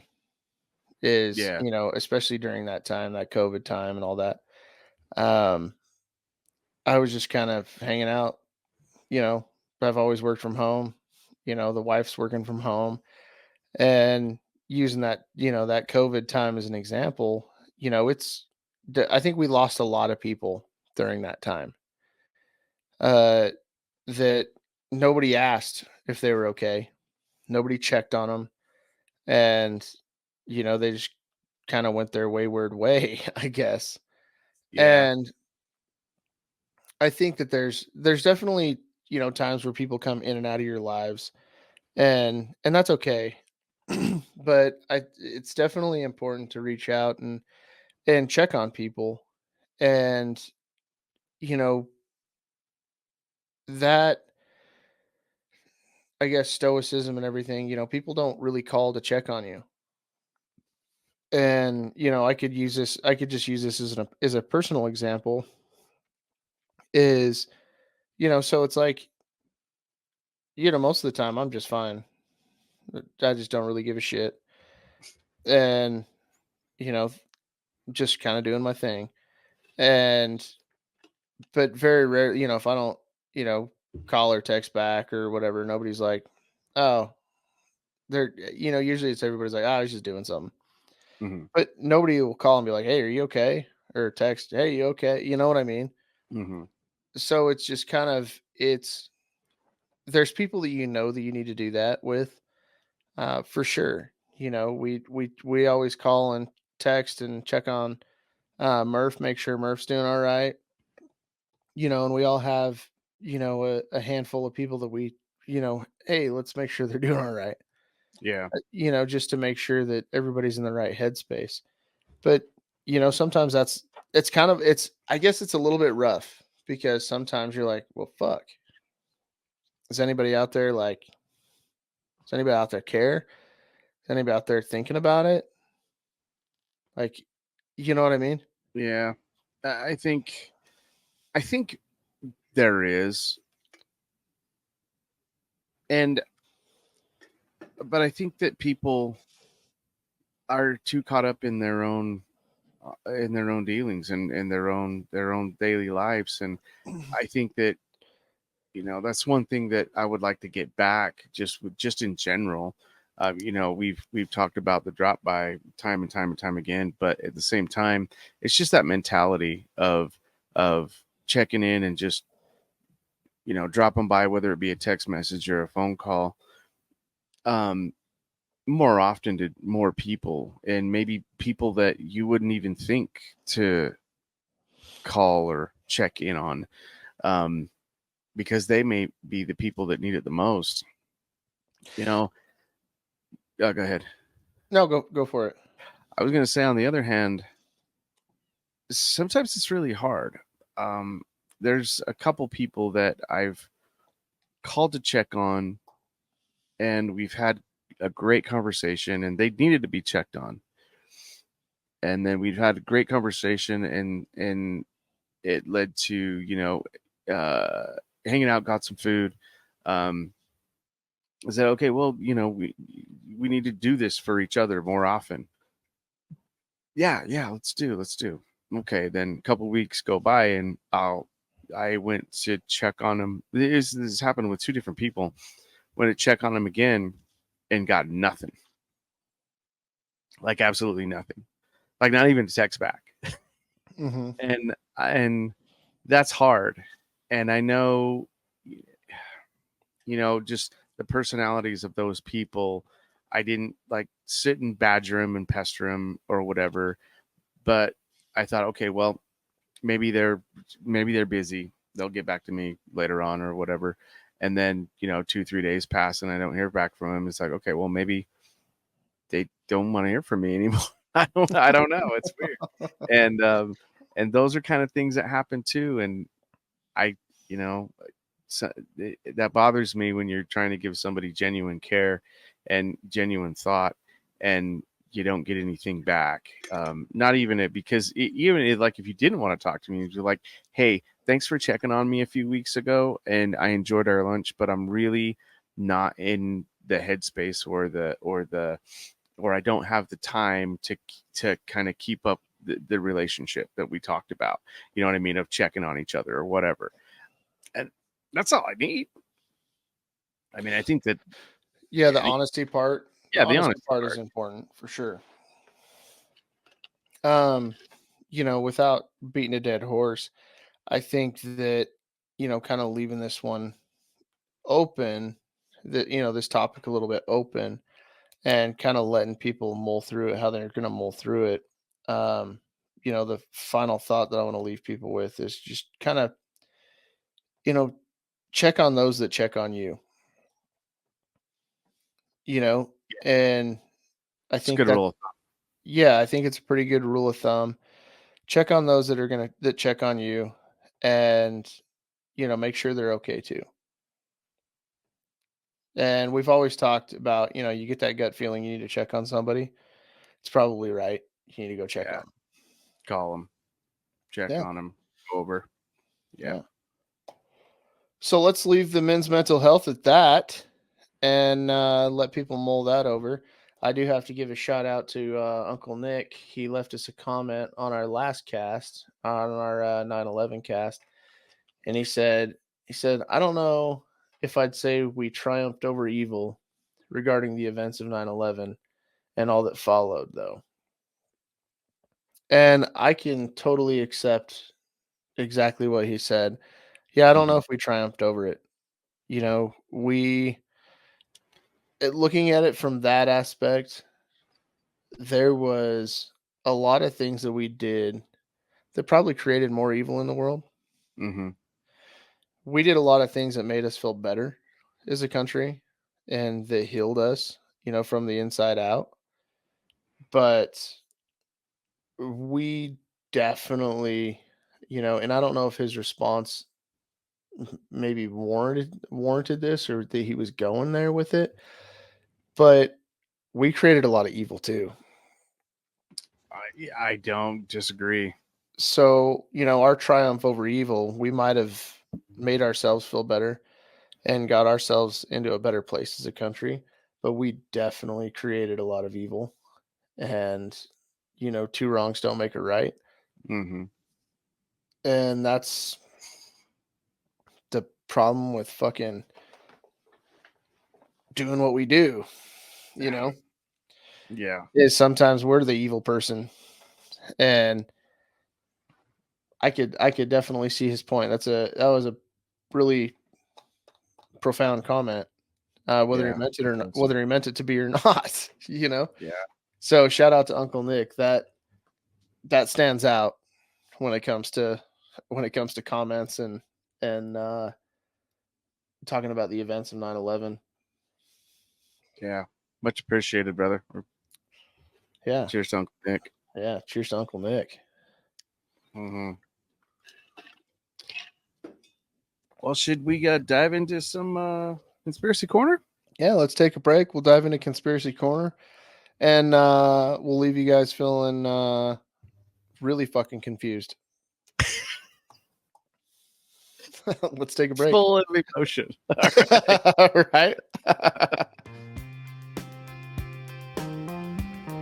Hey, meatheads, meat maidens, beardos, and everyone in between. Boat here for the Bearded Viking, reminding you that our mead is the new go-to drink for all occasions. Poured out of the fridge, over ice, a cocktail, and a slushie, or even heated up on a chilly night to warm up. Any way you pour it, you won't be disappointed. With front porch shipping available in over 40 states across the U.S., Bearded Viking Mead Co. gives you the freedom to meet up anywhere, anytime. So snag your bottles at beardedviking.com, gather your crew, pop the cork, pour them high, raise your glass, and shock 'em always, gang.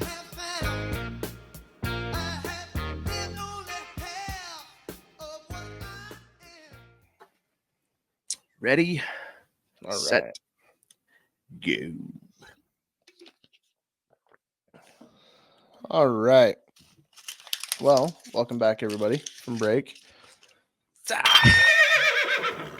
That one's out. And we're into Conspiracy Corner. I do have some housekeeping items, though, to let everybody know. Some exciting news. Next week will be our inaugural live show. Tell the folks what day that's going to be. That day is going to be, let's see here. It is going to be Tuesday the 1st. Ooh, Tuesday the 1st of October. Tuesday the 1st. All right. So it's going to be all hands on deck. We're going to have Dirty Murph. We're going to have him monitoring the chat. And so it's going to be absolute fucking chaos. It's going to be a good time. I can't wait. It's going to be absolute chaos. We're going to see computers crashing. And it's going to be a fun time. I'm looking forward to it. It'll probably be about an hour and a half show, depending on how much participation we get and how many questions we get. And should be a nice little time. Should be a nice little Tuesday evening. I can't wait. It's going to be fun. Yeah, we'll see if we can't fuck some shit up. So if you're watching this week, come see us live next week. It'll be fun. We'll be wearing stupid shirts again. Seeing if we can let a little bit of the spaghetti hang out. My neck is really white, bro. The rest of me is really brown. I don't know what's going on with it. Well, you got a beard cover. The whole thing. Yeah, the whole color difference is ridiculous. Yeah, I'm gonna have to work on tanning my neck. That's weird. Yeah, just noticed it. It's got the high beams on over here. Anyway, so join us next week. We're going to be doing our live show. I'll remind you guys again, but let's jump into Conspiracy Corner.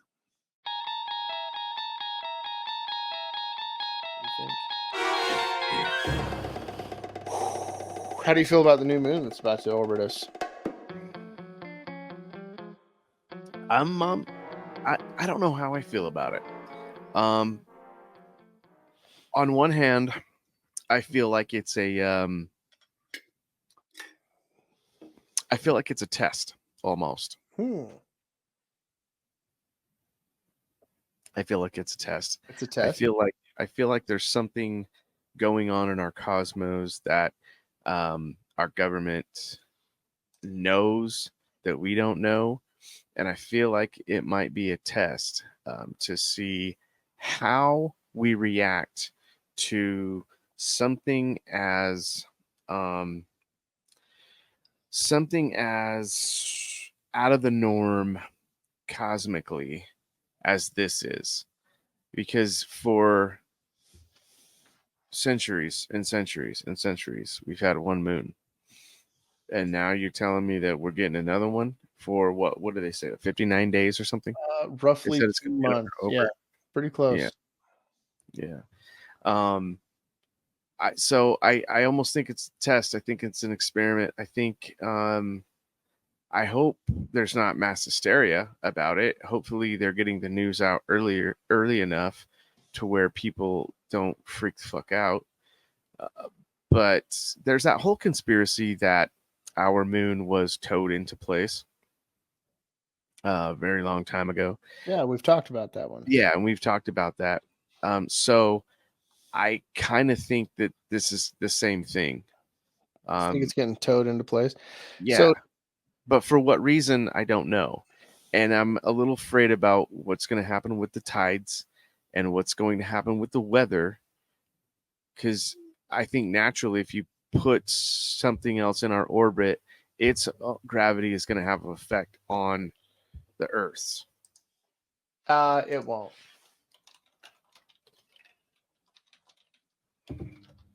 I will give you.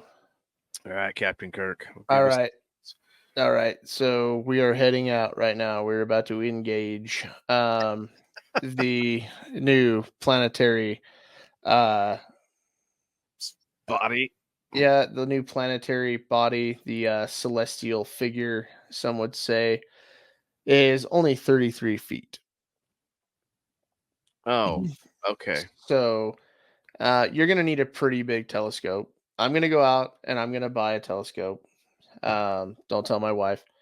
I'm going to buy a pretty high powered telescope to check this fucking thing out. And it's the asteroid known as 2024 PTS5. Okay. So it was discovered by researchers in South Africa. Okay. Okay. They got a pretty solid view of the sky. Okay. There's not a whole lot of light pollution going on out there. There's a lot of fires. They need to get with the Mexicans. So we're going to bring that back around. But for reference, this thing is about 33 feet long, maybe more, maybe a little bit less. We'll know soon enough. It's supposed to enter the orbitary landscape at the end of the month. And just for reference, the space station is 148 feet high and 340 feet long. Okay, so it's going to be smaller than the space station. So this thing is going to be pretty small in comparison to the space station. So ISS it's pretty big, 357 feet. If we have listeners in Canada, 108 meters long from end to end. Fuck your meters. Weirdos. Anyway, give me my 10 mil back. Right? Sons of bitches. Why is everything 10 mil on motors too? Everything. Bastards. Everything. And you've infiltrated us. Anyway, so you're in comparison. I'm trying to make a comparison here. So my car's like 16 feet wide or 16 feet long. So it's basically two of my cars put end to end. Yeah, it's very big. It seems like a pebble in as far as space goes. It's a space rock. Yeah, it's a space pebble for sure. Yeah. Conspiracy could say that it's just I don't know, a satellite that broke off. It's space junk. I don't know. Did we nuke the moon and something bounced? Something broke off. I don't. As far as tides and things like that, it doesn't have the gravitational pull. 33 feet wide. If it was going to go through our atmosphere, it'd probably be like, I don't know, 4 or 5 foot rock by the time it hit the ground. Or wouldn't it burn up? I don't know if it'd even make it through. Yeah, I don't know. It might not even make it through. Well, if it was going to go through it, but the way it's supposed to be hurtling through space. Hurtling through space. It is supposed to get caught in the Earth's gravitational pull, and it will be with us orbiting for about 2 months until it orbits itself right the fuck back out to wherever the fuck it came from, or slingshots into the nothingness that is space, to the ether. But everybody's really excited. I'm sure Elon Musk has all kinds of rockets and shit that are about to go up there and meet it and, drill on it and do some cool shit. Maybe it'll be just made of diamonds or something. And, there's not a whole lot of things that it could be because there's going to be people looking up at the sky, right? Mm-hmm. And they're going to be able to see this 33-foot fucking giant orbiting around. Now I'm kind of disappointed that now that I know that it's not like moon size. I had to bring it back down to Earth. Yeah, really let the wind out of my sails there. Yeah, out of my I'm sorry for that. sails. Yeah. So if it's an alien satellite, it's not very big. If it's an alien communication device, it's not very big. 33 feet, it might be let's see. We'll check it out. Let's see. Have they found what's the smallest saucer that they found? So this thing is shorter than an F-22 fighter jet. Okay. It is roughly twice an F-22 is roughly twice the size of this orbital object that is about to be captured in our orbit. Gravity. Yeah. I just came back with a Padres triple play to end the Oh, really? To end the game? triple play to end the game against the Dodgers. Nice. Holy shit, snacks, folks. You've heard it first here. Hey, suck it, Dodgers. Anyway, so this new mini moon is going to be too small to see with a conventional telescope, too small to see with binoculars, and it will not be visible, obviously, to the naked eye. Then why are they calling it a mini moon? That pisses me off. It's to be really just anti-inflammatory, right? Very. Yeah. Very. It's kind of a bummer. I think we were all really excited about it. And yeah, I mean, it's not even big enough to do like a spacewalk onto. Well, I guess the bright side of this is that, you know, it's not going to be big enough to change our tides, or it's not going to be big enough to really, you know, make a you know, cause mayhem on the earth. So Did you expect it to be big? Yeah, I did. I expected it to be well, I mean, from the stuff that I was watching, and mind you, I jumped on the Talks, and I was looking because I heard some stuff about it earlier today, and on Rumble, and then but I didn't really have time to really listen to a whole ton of it because I was really busy today, but so I jump on some Talks looking at it because I was gonna bring it up. but it was fortunately it was already on the agenda. So but I wanted to have a little bit of background in it. But from what I was hearing, it was more of the scary guys, the scary tactic guys. Yeah, there is a lot of alarmists out there. Yeah, the alarmists. Thank you. Yeah, no, if it was like I don't know, 33-foot nuke coming at us, or interplanetary fucking destruction device from Mars, Yeah, maybe. But most people aren't even going to be able to see this thing. I'm going to buy a really fucking retarded telescope, and I'm going to see if I can see it. If not, I'm just going to be staring at shit off my back deck like normal. that's gonna be cool. I can't. That'll be fun. Yeah, so I mean, there's some positives that are going to come out of it. I'm going to do some dumb shit like I do, and we're still not going to be able to see this tiny little fucking rock. I have a rock that's like 33 feet big in my backyard. Right now. Yeah. So I mean, for reference, my fifth wheel is bigger than this rock. Yeah. By 10 feet. Yeah, that's actually a pretty good reference. If it's not as big as your fifth wheel, I don't know, man. Yeah. I'm just saying, I could park this fucking space rock in my fifth wheel. Backyard. I could just park it in the trailer, you know? So, yeah, I'm very curious about the amount of dumb shit that's going to happen with this.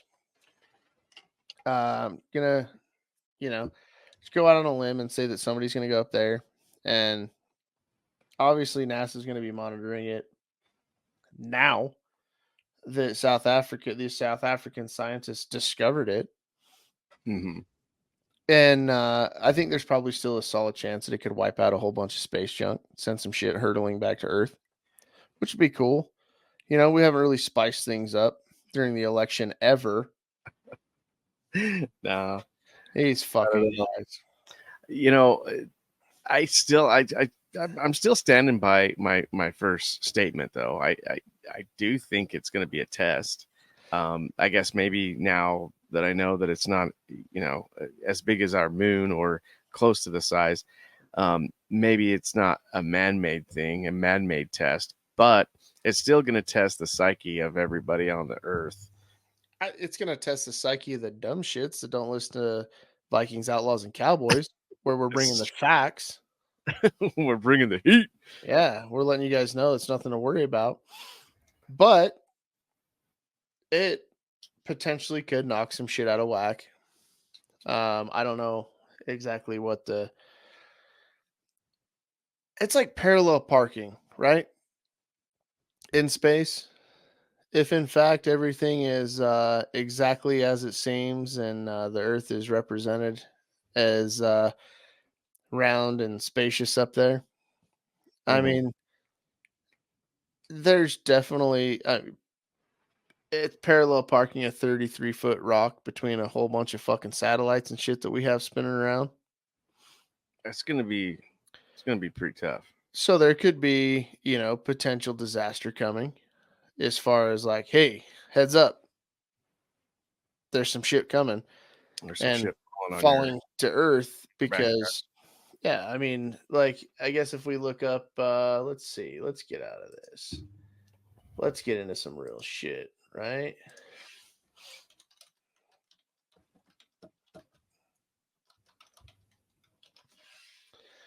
So a Starlink satellite is 13 feet wide. So potentially if it, 9 feet wide, 13 feet wide, so they vary in sizes. Okay. So if Starlink is what everybody says it is, there's some conspiracies about whether those things that are shooting over us at night are in fact Starlink or not. We're not getting into that today. We'll get into it another day. Okay. We got time. We got time. Yeah. We got at least until the end of I don't know, November before this thing really takes off. But it's twice the size, 3 times the size of a Starlink satellite. Let's just say that. Okay. So if it decides to park itself in between a bunch of satellites, and I mean, it has potential to wreak some havoc, which some of our shit up. they would love during the election, right? Eyes on the skies while they're counting extra shit. Okay, so that's another conspiracy that's coming in. I just made that shit up. How about that? Hey, But I'm not above making a prediction. I mean, we're not above making predictions on this show. So we got a new moon coming. 33-foot moon coming. If it decides to park itself in front of some shit and cause some hate and discontent, well, it's gonna take the eyes off the skies, or it's gonna have the eyes on the skies while the November election is coming through, because it's not supposed to park itself until the 29th of September. So odds are our live podcast, if everything lines up, should be 2 days after this fucking thing parks itself in the atmosphere and decides it's going to spin around us for a couple of months. Well, that's going to be fun to talk about. Yes. Yeah. So we'll have us a little bit more updated news on that too, which will be nice. If I understand everything right, it's going to spin itself further and further and further and further out for 2 months until it shoots off into whatever the fuck it shoots off into, right? Whatever it does. So, I had a friend send me a video last night, and I'll upload it. We don't do this show live, so I don't I don't have it right this second, but I'll upload it in post so people can see it. I probably should send it to you, but it's really hard to see. But there was but I went in and looked at it really close. and my friend got a screen grab off of the video, and so there was something hovering above. It looked like about the copper mine last night, and Oh, it was like, really weird. huh? Yeah, there was looked like a little saucery spaceshipy type thing. And I was it was during I was laying in bed and I was watching the 9 o'clock news. Holy I was shit! about Paint me a picture, motherfucker. no, that's what I'm saying. Like, I was about halfway through the news, right? And I'm just watching but um I, I they didn't say anything about it. There was no reports on it or anything. And then throughout the news today here, there was no reports on it. But it was pretty weird. And it was kind of cool to see, but it was odd because you could see it was sitting there, and it was too close to be a star. And it almost looked like it was spinning because you would see it change light color. And so that it was quite the trip. And but you could see planes flying by. I don't know how. I mean, it was night, obviously, so you couldn't really tell. You couldn't tell distance. But you have the station on the mountain there that is static, but it was above that, and it was just kind of hovering, and you could tell that it was like it wasn't stationary. It was pretty weird. And if anybody out there saw this, say something in the comments, because I don't know what it was, and I would like to know. And it looked like it was too small to be a helicopter, and it didn't have like the front lights and the tail lights on it, right? And then any other thing that, I mean, we don't have anything else that would hover like that. And it was there for like an hour. Just checking out our copper reserves and our silver reserves. Yeah, and that's just on the other side of the mountain for me. So that's pretty neat. Mhm. I don't know. Maybe it's an alien probe. Maybe it's coming to check us out. Maybe it's coming to listen to our awesome daytime programming for a month. Maybe it's coming to listen to The View. Maybe it wants to hear Whoopi. They've heard about the alien that's on TV. And yeah, I don't know. Maybe they got a transmission of Vikings, Outlaws, and Cowboys, and want them to come meet the boys. Yeah.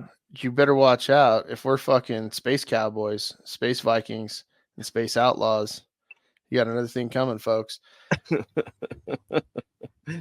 Anyway, so I'm not so much worried about this. I am worried about the rock that nobody can see that could cause all kinds of havoc around our planet. That's just shit that's orbiting already. Mhm. As far as, nobody's raised any red flags or anything like that about, the space station or anything like that. So I don't know. They might have it all figured out, but I think it definitely would be worth a Google to see where the entry point is and to where its projected checkout point is.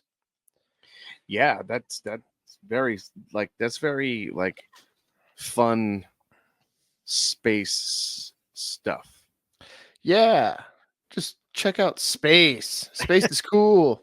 Yeah, space stuff. Space is cool. Anyway, let's get into our next topic. Fuck this fucking rock that's 33 feet. I think that our next topic, why are all the bells gone? I've seen bells that are bigger than 33 feet. Okay, but why are all the bells gone? We've talked about bells a little bit on the cast before, but we've never really kind of dove in to the old bell thing. Mm-hmm. And if you've noticed, there's no more big bells at churches. When you go downtown, I think there's one bell that rings. And I think it's at the Things. there's a bell left at the Catholic Church downtown Salt Lake that still rings. That they still ring. Okay. Only bell. Okay. And so we've talked about, Tartaria, and we've talked about, the cover up and them getting rid of things. And in I guess in cities and towns everywhere, there always used to be bells, right? Yeah. And normally they would chime on the hour and, send that nice bell energy out there. Yeah. I think that might be just kind of like, I mean, bells are they're old technology. I mean, they're not sending us any other signal though. Every hour on the hour or whatever. That's where I disagree with you. Yeah. So, have you ever seen a tuning fork? Yeah. Okay. So these bells are all tuned to certain frequencies. So, as we know, sound comes in frequencies and sound carries, right? Mm-hmm. So, if you have a bell tuned to a certain frequency and it's, say, helping people, it can heal people, and that frequency is going out citywide or town-wide, and all of a sudden those bells start disappearing, and now people are sicker than ever. Do you think maybe the bells being gone have a them being gone? Do you think that might have a malevolent reasoning, and it's why they're gone? Because take the old Mormon church here, for example. They all have what looks like a bell tower on every single one of their churches. Mhm. But there's no bells. And those churches you could throw a rock and hit one from, the one that you're standing at. Yeah. From anywhere So in the city. if all of those bells, say they had bells and say they were tuned to a frequency of healing, and all those bells went off at noon and they rung 12 times, do you think that people would be as sick?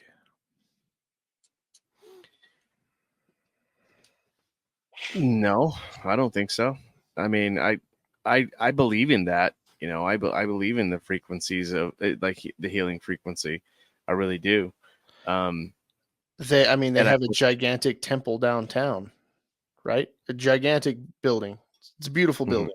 Okay. Beautiful town, It's one of the most So- beautiful buildings. It's but it really is. I mean, regardless of like Oh, it is. Yeah. religious belief or anything like that, it's a beautiful building, right? Mm-hmm. Made of granite and gold. Yeah. And but there's no bells in it anymore. If they were to actually put bells in their churches like all churches used to, I don't know. Maybe the population wouldn't be so sick. What do you think? Well, do you think that? So, do you think it's a worldwide conspiracy? Oh yeah.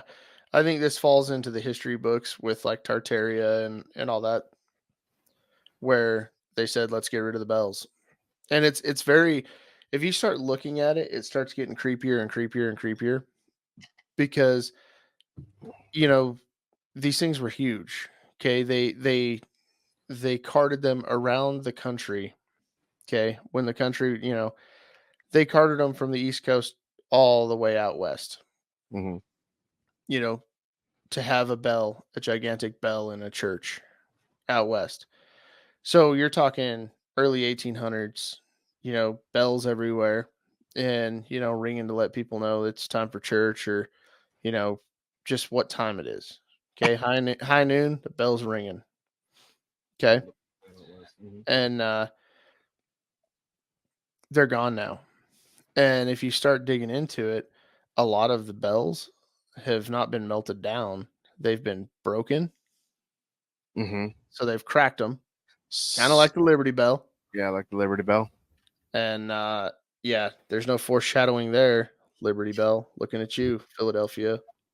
But they've been buried. A lot of them have been buried. I was gonna say, what is there? Is there like some sort of bell graveyard? You think? Yeah, I've seen it. I've seen it.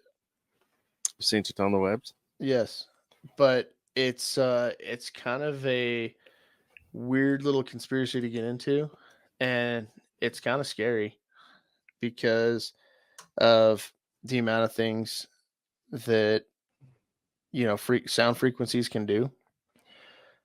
And I mean, take for instance, Havana syndrome. Havana syndrome happened to a bunch of people that were in the embassy in the United States Embassy in Havana, Cuba. Okay. That's why they started calling it Havana syndrome. Made a whole bunch of people sick. Nobody knows how they got sick. Tested the water, looked at the building.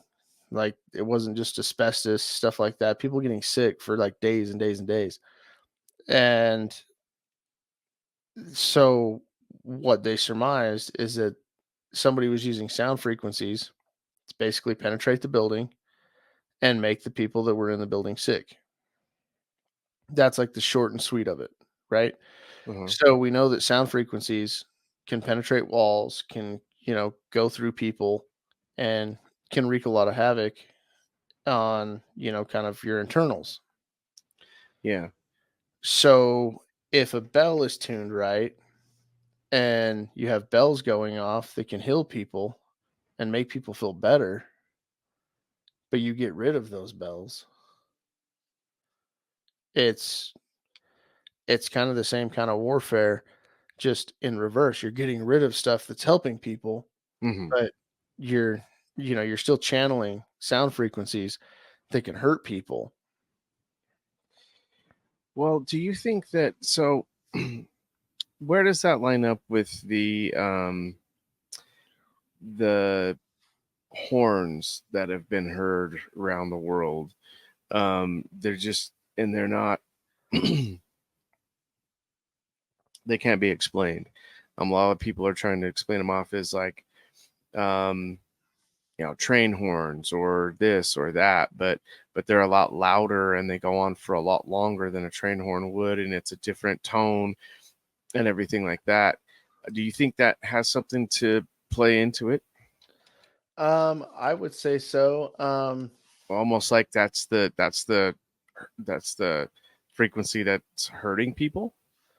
I don't think that that's the frequency that's hurting people. It's called, I know exactly what you're talking about. And it happens up by the Great Lakes. And people hear it, and people have heard it. A lot of people hear it on the coasts. And the one that you're specifically talking about is called the Seneca Guns. Oh, yeah. Okay. And it's in North Carolina. And that one's more like booms and explosions. Like it's been known to like break out windows. Okay, yeah. And nobody knows what's causing it. And then there's different things around the Great Lakes that are classified as like a hum. And I think it's like 2% of people can hear it. Well, that's what I was going to say, because you've got the you've got the healing frequency, which we can hear, but you got other frequencies that are going on constantly that we can't hear. Right. So Havana syndrome is something that was as far as the CIA goes, the CIA did all kinds of sound experiments on things and stuff. And basically it's a frequency of sound that nobody can hear. So that would explain why those people that got Havana syndrome never heard anything. They Mhm. just started feeling sick. Yeah. Okay. Nausea, like all kinds of stuff, right? Really fucks up the internals with the sounds. So the Seneca guns are more like booms. And then there's people that have posted stuff online where they've heard basically like horns blowing. Yeah, the horns. Then people have like attributed to like the second coming Mhm. and all kinds of stuff. They're all Right. freaking about it. Yeah. So I think those are, although they're sound frequencies and things that are happening, I think that those are a whole different thing that we have to unravel and unpack. I have a theory on that, by the way. Well, let's hear it. Well, I mean, if you want to unravel it now, we can. But Are we gonna like completely unravel it? Well, we could. Let's unravel it on a different, maybe next week's episode. All right. But I think as far as the bells go, I think the bells are very important. I think that, Yeah. and it was a thing all around the world. Okay. Mhm. It was in Europe. I mean, there wasn't a continent that there wasn't bells on and working bells. Yeah, bells have always been a thing. I mean, before we even populated the United States, bells were a thing. It sounds stupid, but if it was so stupid, why are they all gone? Mm-hmm. You know, now we, have the tiny little bells. But even bringing up the Liberty Bell, right? It's on the ground and it's cracked. And what do they say? Lightning broke it. Something like that. Yeah, lightning struck it or something. So it was a flaw in its casting, a brittle alloy, and a failed repair attempt. That's what cracked it. Yeah, so they're saying that it was a bad casting in 1753. I don't believe that. They were hard workers back then. That's kind of where I'm at with that. The bell first cracked when it rang after its arrival in Philadelphia. So I don't know. Where did all the bells go? I think that it's a conspiracy. People haven't heard about it. And I think it's bullshit. I'm gonna put a big ass bell tower at my house and I'm gonna ring that motherfucker. Start ringing it at noon and midnight. It's gonna be a 30-foot bell. It's gonna be a beautiful bell. It's gonna be the best sounding bell that anybody's ever heard. And I'm gonna ring that bell. I'm gonna be like fucking Quasimodo, just ringing the bell at noon. Dude, they would be so pissed. Dude, like, I'm the bell man. I'd be like, oh, it's noon. Thanks, bell guy. Well, I mean, it's the moon tower. You might as well have a bell, right? That's kind of what I'm thinking. Yeah.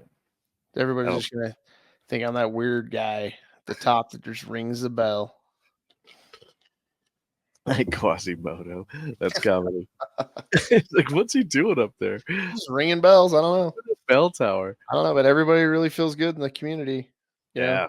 Nobody's sick. He's got that tune just right. Dogs and cats are happy. Yeah. Nobody's eating them. Yeah. Looking at you, people that are eating cats and dogs. Anyway, so I think that pretty much wraps up our conspiracy corner. Yeah. That was a good one. That's it. I mean, that's it. We leave that as an open question. So if anybody has a theory on why the bells are gone, throw it in the comments or reach out to us because I'd like to know the theories. I mean, there's no really good reason for it. The fact that bells has become a conspiracy theory. I'm all in. I'm all in. Yeah. Fuckers stole our bells. Anyway, well, let's wrap this thing up. What do you think? Should we get out of here? I think we should. Should we make like a baby and head out? I think we've done our damage for this evening. All right. Well, let's we did a little bit of shouting out in the fire report. Let's do some shout outs to the staff up there in Columbus, Montana. Yeah. Beautiful Columbus. It's a beautiful town. It's the best town. It's the quietest town. The best people. The best mead. The most delicious mead. There's beautiful colors in the mead. The purple mead's good mead. It's good mead to get you drunk. I do have a shout out to JT again. Like I said, they're all working hard up there, but I know he's got some tastings this week, and his schedule is pretty much full of tastings. So that's a really cool thing. Getting the meat out to the people, having them taste it, and making cocktails, doing some fun stuff, and he's pushing the meat forward and getting in front of the people. So. Hats off and cheers to JT for doing that and busting your ass. I know. I mean, the day job, the mead making, and the promotion is not easy, man. Not easy. Not at all. No, dude, it's hard selling a product that is as delicious as ours. It is. Well, it is you hard. want everybody to taste it. So I said I had some fun on Friday night. I had a couple bottles and I took them over to some friend's house, and literally we went through 2 bottles in an hour between It's not unheard of. 3, 4 people. Yeah, 4 people. Just just a little meat on ice. 2 bottles and like an hour. It was a little meetup, and it was the classic meetup, and it was awesome. But yeah, we went through them really quick. That's awesome. Because you want everybody to taste it, Yeah, and that's the thing is like not every flavor is for everybody, but there is a flavor for everybody. Yes. And it's funny. That's the thing that I get the most. Well, that one's my favorite. When are you gonna get that one? Can you get that one? Can I get that one? Can I get that one? And it's cool because everybody's asking for a different flavor. So yeah, that's the beauty of it, really. I mean, there is one for everybody, legitimately. And for you basic bitches, the pumpkin spice is coming at you strong. It's coming soon. You'll be able to get it online. You'll be able to get it in all the liquor stores in Montana. You'll be able to get it at tasting soon. So we're working hard. And by we, I mean JT and the staff up there at the meadery in Montana. And good news, there's no fires up there, but that mead and that meadery is shit hot. Mm-hmm. All what right. other shout out to end the show? I think that's it. I think we're good. I think we shouted it out. I think we got it out. We talked about some men's mental health. We talked about some bells. We talked about a fucking measly little space rock that isn't going to do shit. Talked about fucking a triple play coming out of the Padres game against the Dodgers. I think we really fucking knocked it out. Yeah, we covered a lot. I think we did good. Yeah, I mean, we really covered a lot of ground today. Yes, we did. On that note, cheers, motherfuckers. Stay weird, beardos. Shock 'em dead or shock 'em always, gang. I don't know what he says. Whatever.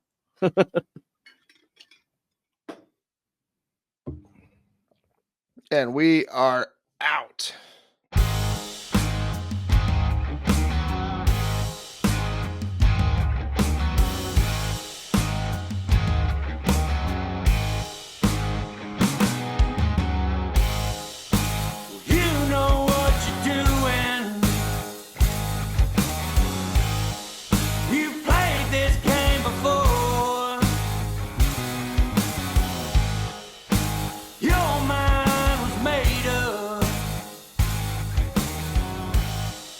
Once you walk through the door.